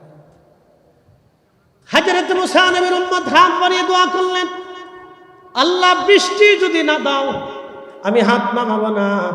আকাশ থেকে অঝোর ধারায় বৃষ্টি নামা শুরু হয়ে গেল। প্রচুর পরিমাণে বৃষ্টি হলো, শস্য শ্যামল হয়ে গেল। এর থেকে কি বোঝা যায়? এর থেকে বোঝা যায় এখনো আল্লাহর কিছু পাগল বান্দা আছে যারা দুনিয়া বিরাগী হয়ে শুধু আল্লাহকে খুশি করার জন্যে, রাজি খুশি করার জন্য তারা আল্লাহকে খুশি করে। দুনিয়াতে এখনো কিছু আল্লাহর বান্দা আছে, কিয়ামত পর্যন্ত থাকবে। শোনেন, আপনাদেরকে আজকে একটা তথ্য দিই। আমাদের দেশে মাজার শরীফে কিছু মসজিদ আছে না? কি কথা বলেন না কেন? আছে না? মাজারের আশেপাশে কিছু মসজিদ থাকে, থাকে না ভাই? সবাই কিন্তু পাগল না। পাগল দুই ধরনের। একটা হচ্ছে একবারে ব্রেনই পাগল, মেন্টালিটির সমস্যা, মাথায় মস্তিষ্কে প্রবলেম, তারা পাগল হয়ে রাস্তাঘাটে ঘুরতেছে, বিভিন্ন জায়গায় থাকে, খাবার দিলে খায়, নাহলে বসে থাকে। এরকম কিছু পাগল আছে। আবার কিছু পাগল আছে যাদেরকে মজ্জুব বলা হয়। এরা হলো মুজাহাদা করে। মুজাহাদা বুঝাই আপনাকে? মোরাকাবা, মুশাহাদা, মুজাহাদা। আমরা এখানে যারা আছি, বক্তা শ্রোতা, সবাই আমরা দুনিয়ার পাগল। মনে কিছু নিয়েন না, আমি যে বিরাট বড় সাধু এই কথা বলার জন্য আসি নাই এখানে। শ্রোতা বক্তা সবাই আমরা দুনিয়ার পাগল। আমরা কেউ টাকার পাগল, কেউ ক্ষমতার পাগল, কেউ জনপ্রিয়তার পাগল, কেউ উপরে নাম দেওয়ার পাগল, কেউ মনে করেন যে পয়সার পাগল, কেউ বইয়ের পাগল, কেউ বাচ্চা পাকার পাগল। আবার কেউ আছে দুনিয়াতে টাকা পয়সা হলে খালি জমি কিনে, বাড়ি গরু করে না, খালি জমি কিনে, এত জমির পাগল। তো আমরা সবাই কিন্তু পাগল। কিসের পাগল? দুনিয়ার পাগল। আবার কিছু মুজাহাদার লোক আছে, মজজুব। আহা, আল্লাহু আকবার। তারা দুনিয়ার পাগল হইতেন না, তারা দুনিয়াকে জুদা করে আল্লাহর জন্য তারা নিজেরা সারাটা জিন্দেগি আল্লাহর জন্য দিয়ে দেয়, আল্লাহর জন্য দিয়ে দেয়, আল্লাহর জন্য তারা দিয়ে দেয়। কুল ইন্না সালাতি ওয়া নুসুকি ওয়া মাহইয়ায়া ওয়া মামাতি লিল্লাহি রাব্বিল আলামিন। আমরা যতই সুন্দর করে করি, কিন্তু লিল্লাহি রাব্বিল আলামিনের জন্য সবাই না। লিল্লাহি রাব্বিল আলামিনের জন্য ওই ব্যক্তি যে দুনিয়া থেকে জুদা হয়ে শুধু আল্লাহর জন্য নিবেদিত হয়। বলে কি? কুল ইন্না সালাতি, হুজুর আপনি বলে দেন সালাত নামাজ আমি আল্লাহর জন্য, রোজা আমি আল্লাহর জন্য, কুরবানি করি আমি আল্লাহর জন্য, আমার জিন্দেগি মাহইয়ায়া মাহইয়ায়া, আমার জীবন, আমার সংসার, আমার স্ত্রী, পুত্র, পরিজন, জমি জুমা, হায়াত, নিঃশ্বাস সব আল্লাহর জন্য। মামাতি, আমার মৃত্যুটা, আমি যে চলে যাব, মারা যাব, লিল্লাহি রাব্বিল আলামিন। এই আয়াতের উপরে 100% পিওর আমল করে কারা? তারা মুজাহাদা করে। মুজাহাদা, মুজাহাদা বুঝেন? যারা দুনিয়া বিরাগী হইয়া শুধু আল্লাহকে পাওয়ার জন্য মুজজুবি হালত নিয়া তারা এখানে সেখানে, এই পাহাড়ে পর্বতে, আল্লাহর ওলিদের বারগাহে, আল্লাহর ওলিদের দরবারে, মাজারের পাশে তারা বসে আল্লাহর ইবাদতে 24 ঘন্টা কাটায় দেয়। হুজুর গাউসে বাকের মাজার মালাক্কার 15 বছর দেশের এই দ্বীপের ভিতরে যাইয়া আমি চিন্তা করলাম, এই দ্বীপের ভিতরে মানুষ কোত্থেকে আসবে? যাইয়া মাজারে জিয়ারত করার পরে দেখি মাজারের মসজিদের পাশে কিছু দুনিয়া বিরাগী মজদুর বসে বসে আল্লাহর তাসবিহ আদায় করতেছে। একসাথে বলবেন আল্লাহু আকবার। মালয়েশিয়ার মতো একটা উন্নত দেশ, যাদের পয়সার অভাব নাই, টাকার অভাব নাই, অর্থের অভাব নাই, তারাও আল্লাহ পাওয়ার জন্য আল্লাহর ওলির মাজারে, আওলাদের রাসূলের মাজারে, মসজিদে বসে বসে আল্লাহর তাসবিহ পড়তেছে। খাবার আসলে খা, না আসলে না খে। ভাবতেছেন এই মুজাহাদাত চলে যাবে? নেবার কখনই না। কিয়ামতের আগ পর্যন্ত মুজাহাদাত চলবে। ইমাম মাহদী আসার আগ পর্যন্ত এই দল জিন্দা থাকবে। বলে কি করে? কোরআন বলতেছে আলা ইন্না আউলিয়া আল্লাহি লা খাউফুন, হে দুনিয়ার মানুষ তোমরা শুনে রাখো, আমি আল্লাহ তোমাদেরকে ধমক দিয়ে বলতেছি, সাবধান, আমার ওলি যারা, তাদের কোনো ভয় নাই, তাদের কোনো চিন্তা নাই, তাদের কোনো ক্ষয় নাই, তারা ক্ষয় হবে না, তারা শেষ হবে না। আজ বাংলাদেশের ইতিহাসে, বাংলাদেশ তৈরি হওয়ার আগে পাকিস্তান ছিল, পাকিস্তান তৈরি হওয়ার আগে এদেশে ব্রিটিশ ছিল, ব্রিটিশ তৈরি হওয়ার আগে নবাবী ছিল, নবাবীর আগে সালতানাত ছিল, মুঘল ছিল, মুঘলদের আমলেও ওলি ছিল, সালতানাত আমলেও ওলি ছিল, নবাবী আমলে ওলি ছিল, ব্রিটিশদের আমলে ওলি ছিল, পাকিস্তান আমলে ওলি ছিল, এখনো ওলি আছে। বাংলাদেশের পরে আবার কি হবে জানি না, 100 বছর পরে আমার দেশের স্বাধীনতা নাও থাকতে পারে। ভাবতেছেন স্বাধীনতা থাকবে, নাও থাকতে পারে। 100 বছর পর পর পৃথিবীর পর পরিবর্তন হয়। 100 বছর আগে ফিলিস্তিনিরা ছিল স্বাধীন, আর 100 বছর পরে আজ ফিলিস্তিনিরা হয়েছে পরাধীন। 100 বছর আগে রোহিঙ্গারা ছিল স্বাধীন, 100 বছর পরে আরাকান হয়ে গেছে পরাধীন। বাকি 100 বছর পরে বাংলাদেশের স্বাধীনতা নাও থাকতে পারে। দল বেদল না থাকবে, বাংলাদেশের বিভিন্ন রাজনৈতিক দল শেষ হয়ে যাবে, নিঃশেষ হয়ে যাবে। 100 বছর আগে ছিল না, 100 বছর আগে পরে থাকবে না। কিন্তু শাহজালাল ইয়ামানি 100 বছর আগেও ছিল, 100 বছর পরেও আছে, 100 বছর পরেও থাকবে।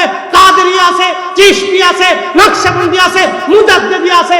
1400 বছর আগে আহলে সুন্নাত ওয়াল জামাত ছিল। কিয়ামতের আগে ইমাম মাহদীর সময়ও আহলে সুন্নাত ওয়াল জামাত টিকে থাকবে। হাউতো করে বলবেন ঠিক না বেঠিক?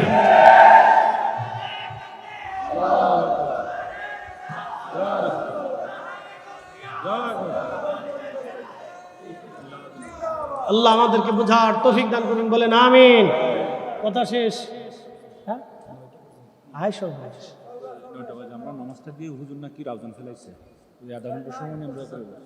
আমি তো ঘোষণা করে দিই যে ওনাদের আমার অনেক আলোচনা, বাপরে বাপ, 1.5 ঘন্টা হয়ে গেছে।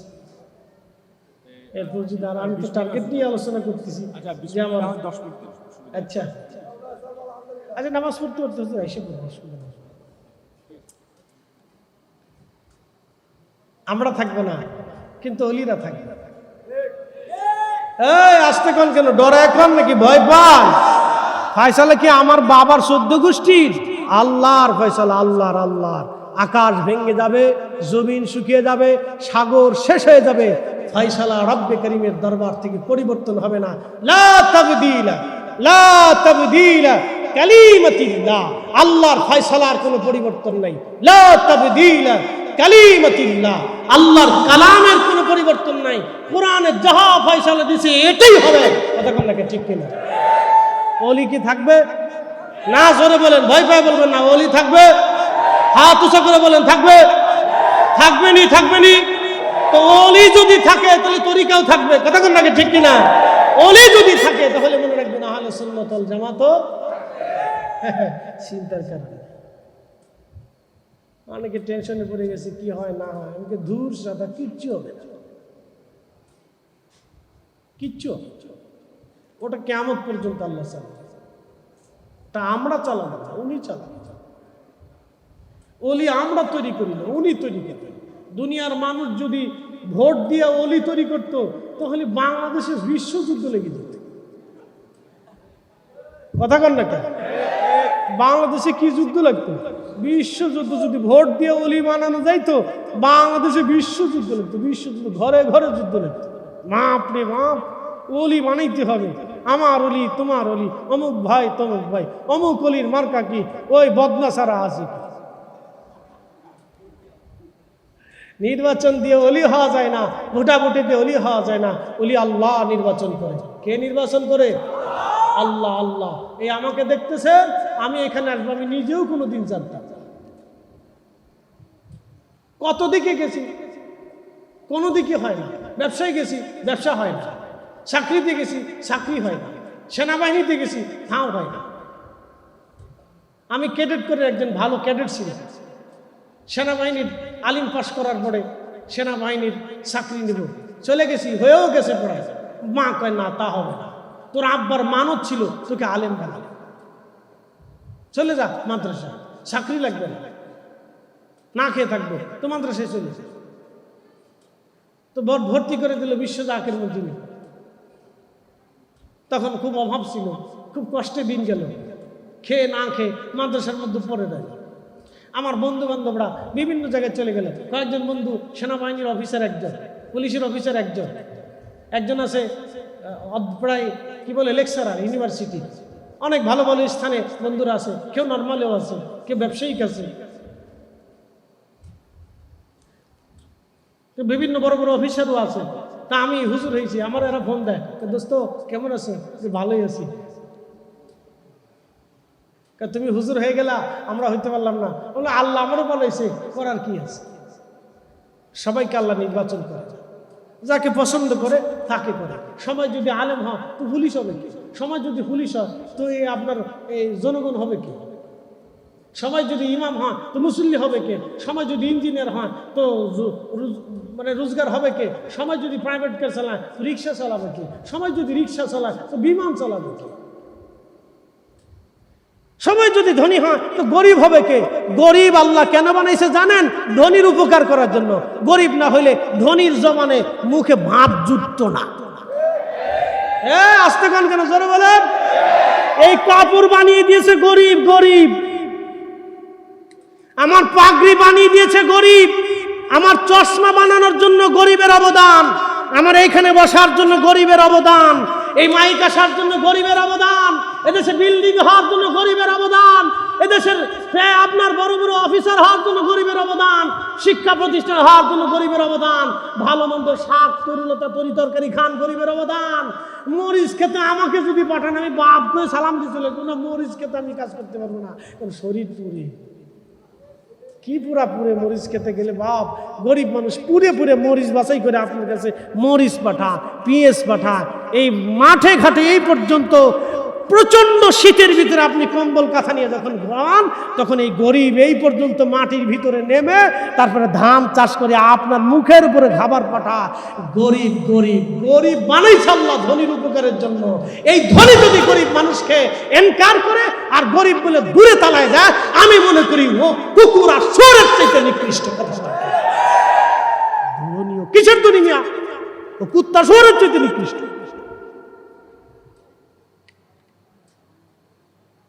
এগুলো আল্লাহ বানায়, আমরা বানাই। অলি বানাই কে? একসাথে বলেন, অলি কে বানায়? আমরা বানাই না, আল্লাহ বানায়। আল্লাহ বানায়, আমরা বানাই। এই জন্য আল্লাহ ওয়াজে বলে দিলেন, হে বান্দা, ইয়া আইয়ুহাল্লাযীনা আমানুত্তাকুল্লাহ, হে ঈমানদার, তোমরা আমি আল্লাহকে ভয় করো। ওয়াকুনু মা'আস সাদিকিন।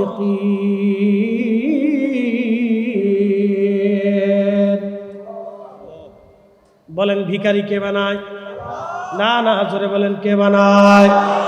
আপনাকেও ভিখারি আল্লাহ বানাইতে পারে, ভিখারিকেও ধনী আল্লাহ বানাইতে পারে। ভিখারি আল্লাহ বানায়। ভিখারি যখন সাইল আপনার কাছে আসবে, আল্লাহর কোরআন বলল, ওয়া আম্মাস সাইলা ফালা তানহার। হুজুর, আপনি কখনো ভিখারিকে ধমক দিয়েন না, আপনার উম্মতকে শিখায় দেন, আপনার উম্মত যেন ভিখারিকে ধমক না দেয়। আমি বহু দেখেছি ভিখারিকে ধমক দিয়ে তাড়ায় দেয়। আমি বহু দেখেছি ভিখারিকে ধমক দিয়ে তাড়ায় দেয়। আমার আব্বাজান মাকে সারা জীবন বলে দিয়েছিলেন, শোনো, তুমি আমার স্ত্রী, কোনোদিনও আমার দরজা থেকে ভিখারিকে মাহরুম করবা না, কিছু না কিছু দিয়ে তারপরে ভিখারি বিদায় করবা। সাবধান, আমার বাড়ির দরজা থেকে যেন কোনো ভিখারি কখনো খালি হাতে না চলে যায়। আমি আমার স্ত্রীকে বলে দিয়েছি, বিবি আমার, আল্লাহ আমাকে অনেক সম্পদ দিয়েছেন, অনেক সম্মান দিয়েছেন, বহু মানুষ আমাকে ইজ্জত করে, সম্মান করে, ভালোবাসে। সাবধান, তোমাকে বলে দিচ্ছি, কখনো ভিখারি যদি তোমার সামনে হাত পাতে, ভিখারিকে মাহরুম করে দেবা না। তোমার দরজায় যদি কোনোদিন কোনো গরিব ভিখারি আসে, কখনো তাকে মাহরুম করে দিও না, কিছু না কিছু দিয়ে তাকে বিদায় করবা। তোমার বাচ্চাদেরকে দিয়ে হাত দিয়ে দেওয়া শিখাবা, যে বাবা সারা জীবন ভিখারিকে দান করেছে, তোমরাও ওইভাবে ভিখারিকে দান করবা।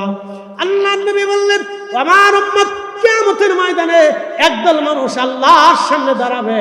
ভালো করে ওয়াজ শুনে যান, কিয়ামতের ময়দানে একদল মানুষ আল্লাহর সামনে দাঁড়ায় যাবে। তাদের চেহারার মধ্যে কোনো গোশত থাকবে না, তাদের চেহারার মধ্যে কোনো গোশত থাকবে না, তাদের চেহারার মধ্যে কোনো গোশত থাকবে না। সাহাবায়ে কেরাম বলেন, ইয়া রাসূলুল্লাহ, কোন অপরাধের জন্য কিয়ামতের ময়দানে তাদের চেহারার মধ্যে গোশত থাকবে না বলেন? রাহমাতুল লিল আলামিন বলে দিলেন, আমার সাহাবীরা রে, আমার উম্মতেরা রে, ভিখারি এসে, জান্দাকারী এসে, সাইল এসে আমার উম্মতের কাছে হাত পাতলো আর তাকে কিছু না দিয়ে ধমক দিয়ে বিদায় করে দিল। ওই ব্যক্তি কিয়ামতের ময়দানে তার চেহারার মধ্যে আল্লাহ কোনো গোশত রাখবে না। আমার আল্লাহ কিয়ামতের ময়দানে তাকেও তার দরজা থেকে আমার আল্লাহ বিতাড়িত করে দেবে। শুনে দেন, খালি শুনে দেন না, সারা জীবনের জন্য পকেটে করে নিয়ে যায়। খালি শুনে যান না, ওয়াজ এগুলি পকেটে করে নিয়ে যায়, এগুলি কাজে লাগবে। ওয়াজ এগুলি নিয়ে যাবেন, বাড়ি পর্যন্ত নিয়েন না, সারা জিন্দেগির জন্য কাজে লাগবেন। সাইল, ভিখারিকে ধমক দিবেন না। ভিখারি আমরা বানাই না, আল্লাহ নিজে বানায়। আমরা বানাই না, আল্লাহ বানায়, আল্লাহ বানায়, আল্লাহ বানায়। প্রিয় উপস্থিতি আমার, এই জন্য এই কিছু কিছু হাদিস আছে, কিছু কিছু বিষয় আছে যেগুলো আমাদের অনুধাবন করতে হবে। আমরা যেন মানবিক হই, দয়াদ্র হই, দয়াশীল হই। মাল্লাম ইয়ার হামিন নাস অমাল্লাম ইয়ার হামিল্লাহ। যে মানুষকে দয়া করে না, আল্লাহ তাকে দয়া করে না। এই আমার দিকে তাকান, যে মানুষকে দয়া করে না, আল্লাহ তাকে দয়া করে না। যে মানুষকে দয়া করে, আল্লাহ তাকে দয়া করে। যে মানুষকে দয়া করে, আল্লাহ তাকে দয়া করে। আল্লাহ রসুলের দরবারে এক বেদুইন, আল্লাহর নবীর দরবারে বিধর্মী এক বেদুইন নবীজির দরবারে আসলেন মেহমান হিসেবে। আল্লাহর নবী তাকে রাত্রিবেলা নিয়ে খাবার খাওয়াইলেন।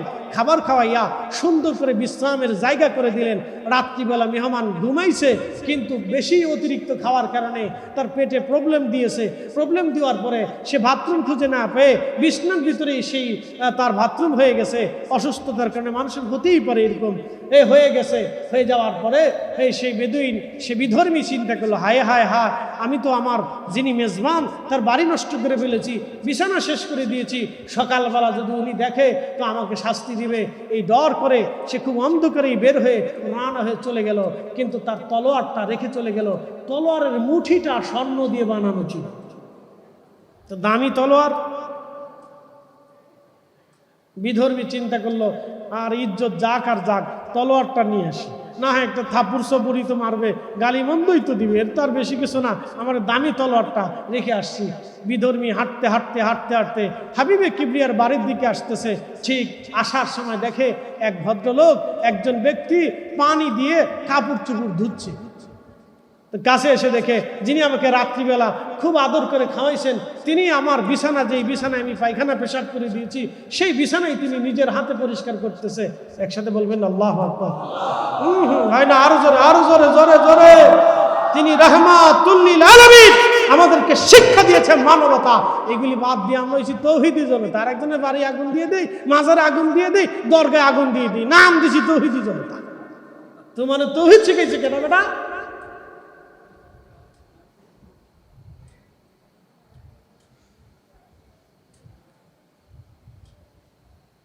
তখন বিধর্মী এসে আল্লাহর হাবিবের সামনে দাঁড়ায় বললেন, আপনি আমার এই কাপড় পরিষ্কার করতেছেন। প্রিয় নবী ডাক দিলেন, আহা, তুমি আমার মেহমান ছিলা, আমি রাত্রিবেলা তোমার খোঁজ নিতে পারি নাই, আন্তরিকভাবে আমি দুঃখিত।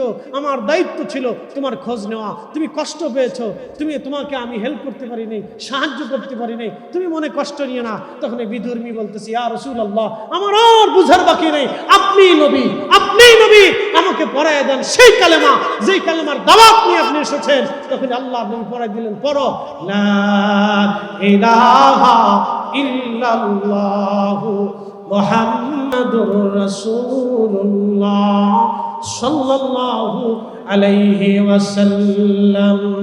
শ্রেষ্ঠ নবী দিলাম রে তরিয়ে নিতে রোজ হাসরে,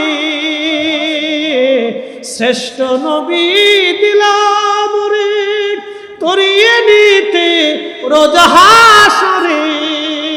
পথ না ভুলি তাই তো দিলে পাক কুরআনের বাণী খুদা তোমার মেহেরবানি সুন্দর ফল মিঠা নদীর পানি খুদা তোমার মেহেরবানি খুদা তোমার মেহেরবানি তুমি কতই দিলে নতুন ভাই বাড়াদার পুত্রা সাজান খুদা পেলে অন্ন যোগাও মানি চাই না মানি খুদা তোমার মেহেরবানি সুন্দর ফল মিঠা নদীর পানি খুদা তোমার মেহেরবানি সালাতুন ইয়া রাসূলুল্লাহ আলাইকুম সালামুন ইয়া হাবিবাল্লাহ আলাইকুম সালাতুন ইয়া রাসূলুল্লাহ সালামুন ইয়া হাবিবাল্লাহ তৌহিদেরই মুর্শিদ আমার মুহাম্মাদের নাম ঠিক কি না তৌহিদেরই মুর্শিদ আমার মুহাম্মাদের নাম একসাথে করুন আল্লাহু আকবার তৌহিদ আমাদেরকে কে শিখিয়েছে আল্লাহর নবী শিখিয়েছে তৌহিদের রাস্তা আমাদেরকে কে বাতলাইয়া মুর্শিদ হয়েছে আমার রাসূল হয়েছে কথা কোন ঠিক কি না তৌহিদ তো আমরা রাসূল থেকে শিখেছি দ্বীন তো আমরা নবী থেকে শিখেছি মানবতার নবী থেকে শিখেছি আমরা মুসলিম রাসূল থেকে হয়েছি আমরা মুসলিম নবী থেকে হয়েছি তৌহিদ তো রাসূল শিখিয়েছে তৌহিদেরই মুর্শিদ আমার মুহাম্মাদের নাম মুর্শিদ মুহাম্মাদের নাম ওই নাম জপলেই বুঝতেই পারি ওই নাম জপলেই বুঝতেই পারি খুদারি কালাম মুর্শিদ মুহাম্মাদের নাম আল্লাহুম্মা সাল্লি আলা মাওলানা আল্লাহ কোন চলো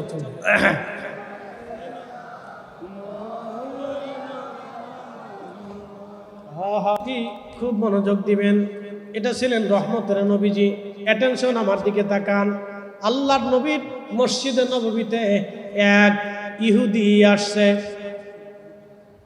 শোনেন প্রিয় নবীর মসজিদ মসজিদে নববী একসাথে বলবেন আল্লাহু আকবার সারা পৃথিবীতে যত মসজিদ আপনি দেখবেন পৃথিবীর মধ্যে 3টা 4টা সেরা মসজিদ মসজিদে নববী মসজিদে হারাম বাইতুল্লাহ শরীফ মসজিদে নববী মসজিদে বাইতুল আকসা আর একটা মসজিদে কুবা এই 3টা 4টা মসজিদ পৃথিবীর মধ্যে দামি মসজিদ পৃথিবীর মধ্যে দামি মসজিদ এই 4টা মসজিদ এই মসজিদ ছাড়া যত মসজিদ আছে সব মসজিদ সমানে সমান সমানে সমান সমানে সমান কিন্তু এই 4টা মসজিদ আল্লাহর দরবারে সম্মানের অধিকারী হয়ে আছে একটা মসজিদে হারাম বাইতুল্লাহ শরীফ 2 নম্বরে মসজিদে নববী আমার নবীজির মসজিদ 3 নম্বর মসজিদে কুবা আমার রাসূল প্রথমেই মসজিদ নির্মাণ করেছিলেন 4 নম্বর মসজিদে বাইতুল আকসা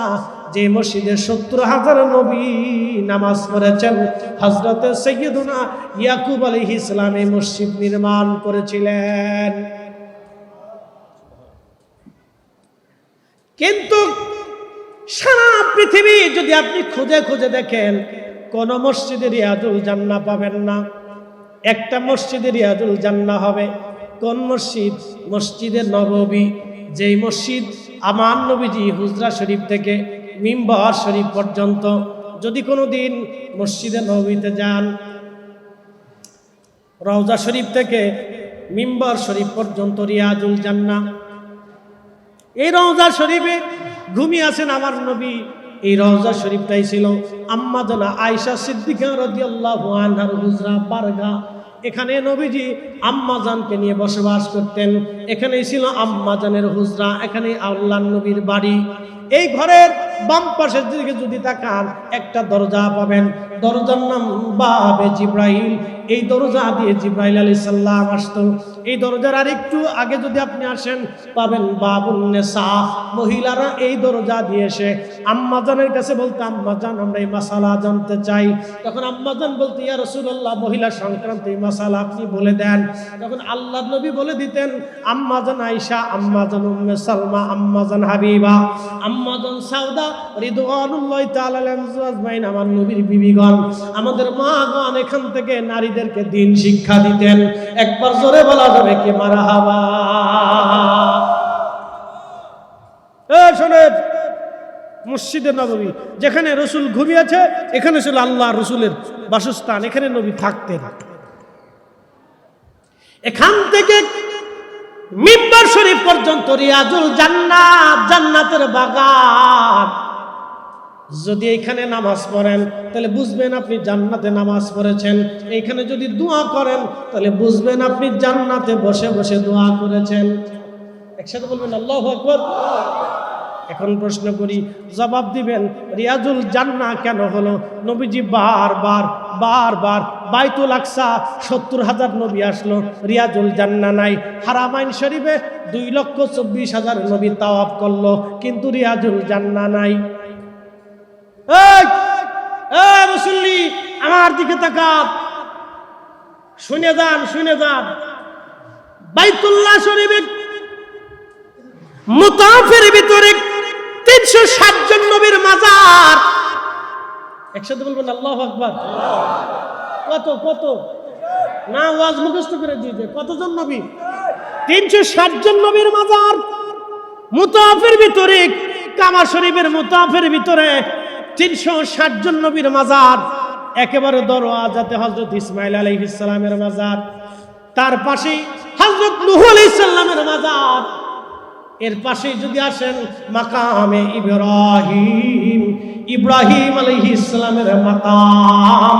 একবার জোরে বলা যাবে কি মারহাবা। সারা কাবা শরীফে এত নবী আসলো, রিয়াজুল জান্নাহ আপনি পাবেন না। বাইতুল আকসাতে ৭০,০০০ নবী নামাজ পড়লেন, রিয়াজুল জান্নাহ আপনি পাবেন না। কিন্তু সব নবীদের নবী, সব রাসূলদের ইমাম, যেই হুজরা থেকে যেই মিম্বার শরীফে বারবার গেলেন আসলেন, যাওয়া আসার কারণে আমার আল্লাহ জানাই দিলেন হাবিব হুজরা থেকে মিম্বার থেকে হুজরা। আমি আল্লাহ ঘোষণা দিয়ে দিলাম এটা আপনি নবীর কারণে রিয়াজুল জান্নাহ, জান্নাতের টুকরা। চিৎকার মারা জোরে কান্না আয়া রাসূলুল্লাহ।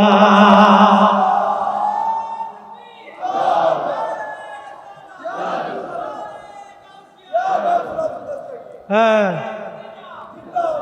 কি বুঝলেন? রিয়াজুল জান্নাহ আর কোথাও আছে? এক জায়গা পাবেন, এক জায়গা। এখানে যদি নামাজ পড়েন তো বুঝবেন বেহেশতে নামাজ পড়েছেন, এখানে যদি দোয়া করেন তো বুঝবেন জান্নাতুল ফিরদাউসে নামাজ পড়েছেন, দোয়া করেছেন। ওই স্থানটুকুন আমার আল্লাহ আমার রাসূলের বাসস্থান হিসেবে জান্নাতুল ফিরদাউসে এক করে দেবে। একসাথে বলবেন আল্লাহু আকবার। না হয় না, আরো জোরে বলেন, জোরে। হ্যাঁ, এটা রাসূলের ইজ্জত শেষ। এই জন্য ইমাম আহলে সুন্নাত আলা হযরত কত চমৎকার লিখে দিয়ে গেছে, সবসে আলা নবী, সবসে আলা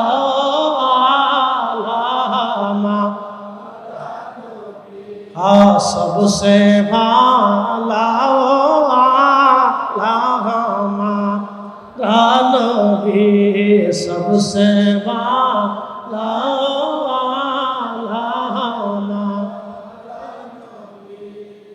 अपने मौला का प्यारा हमारा नबी, अपने मौला का प्यारा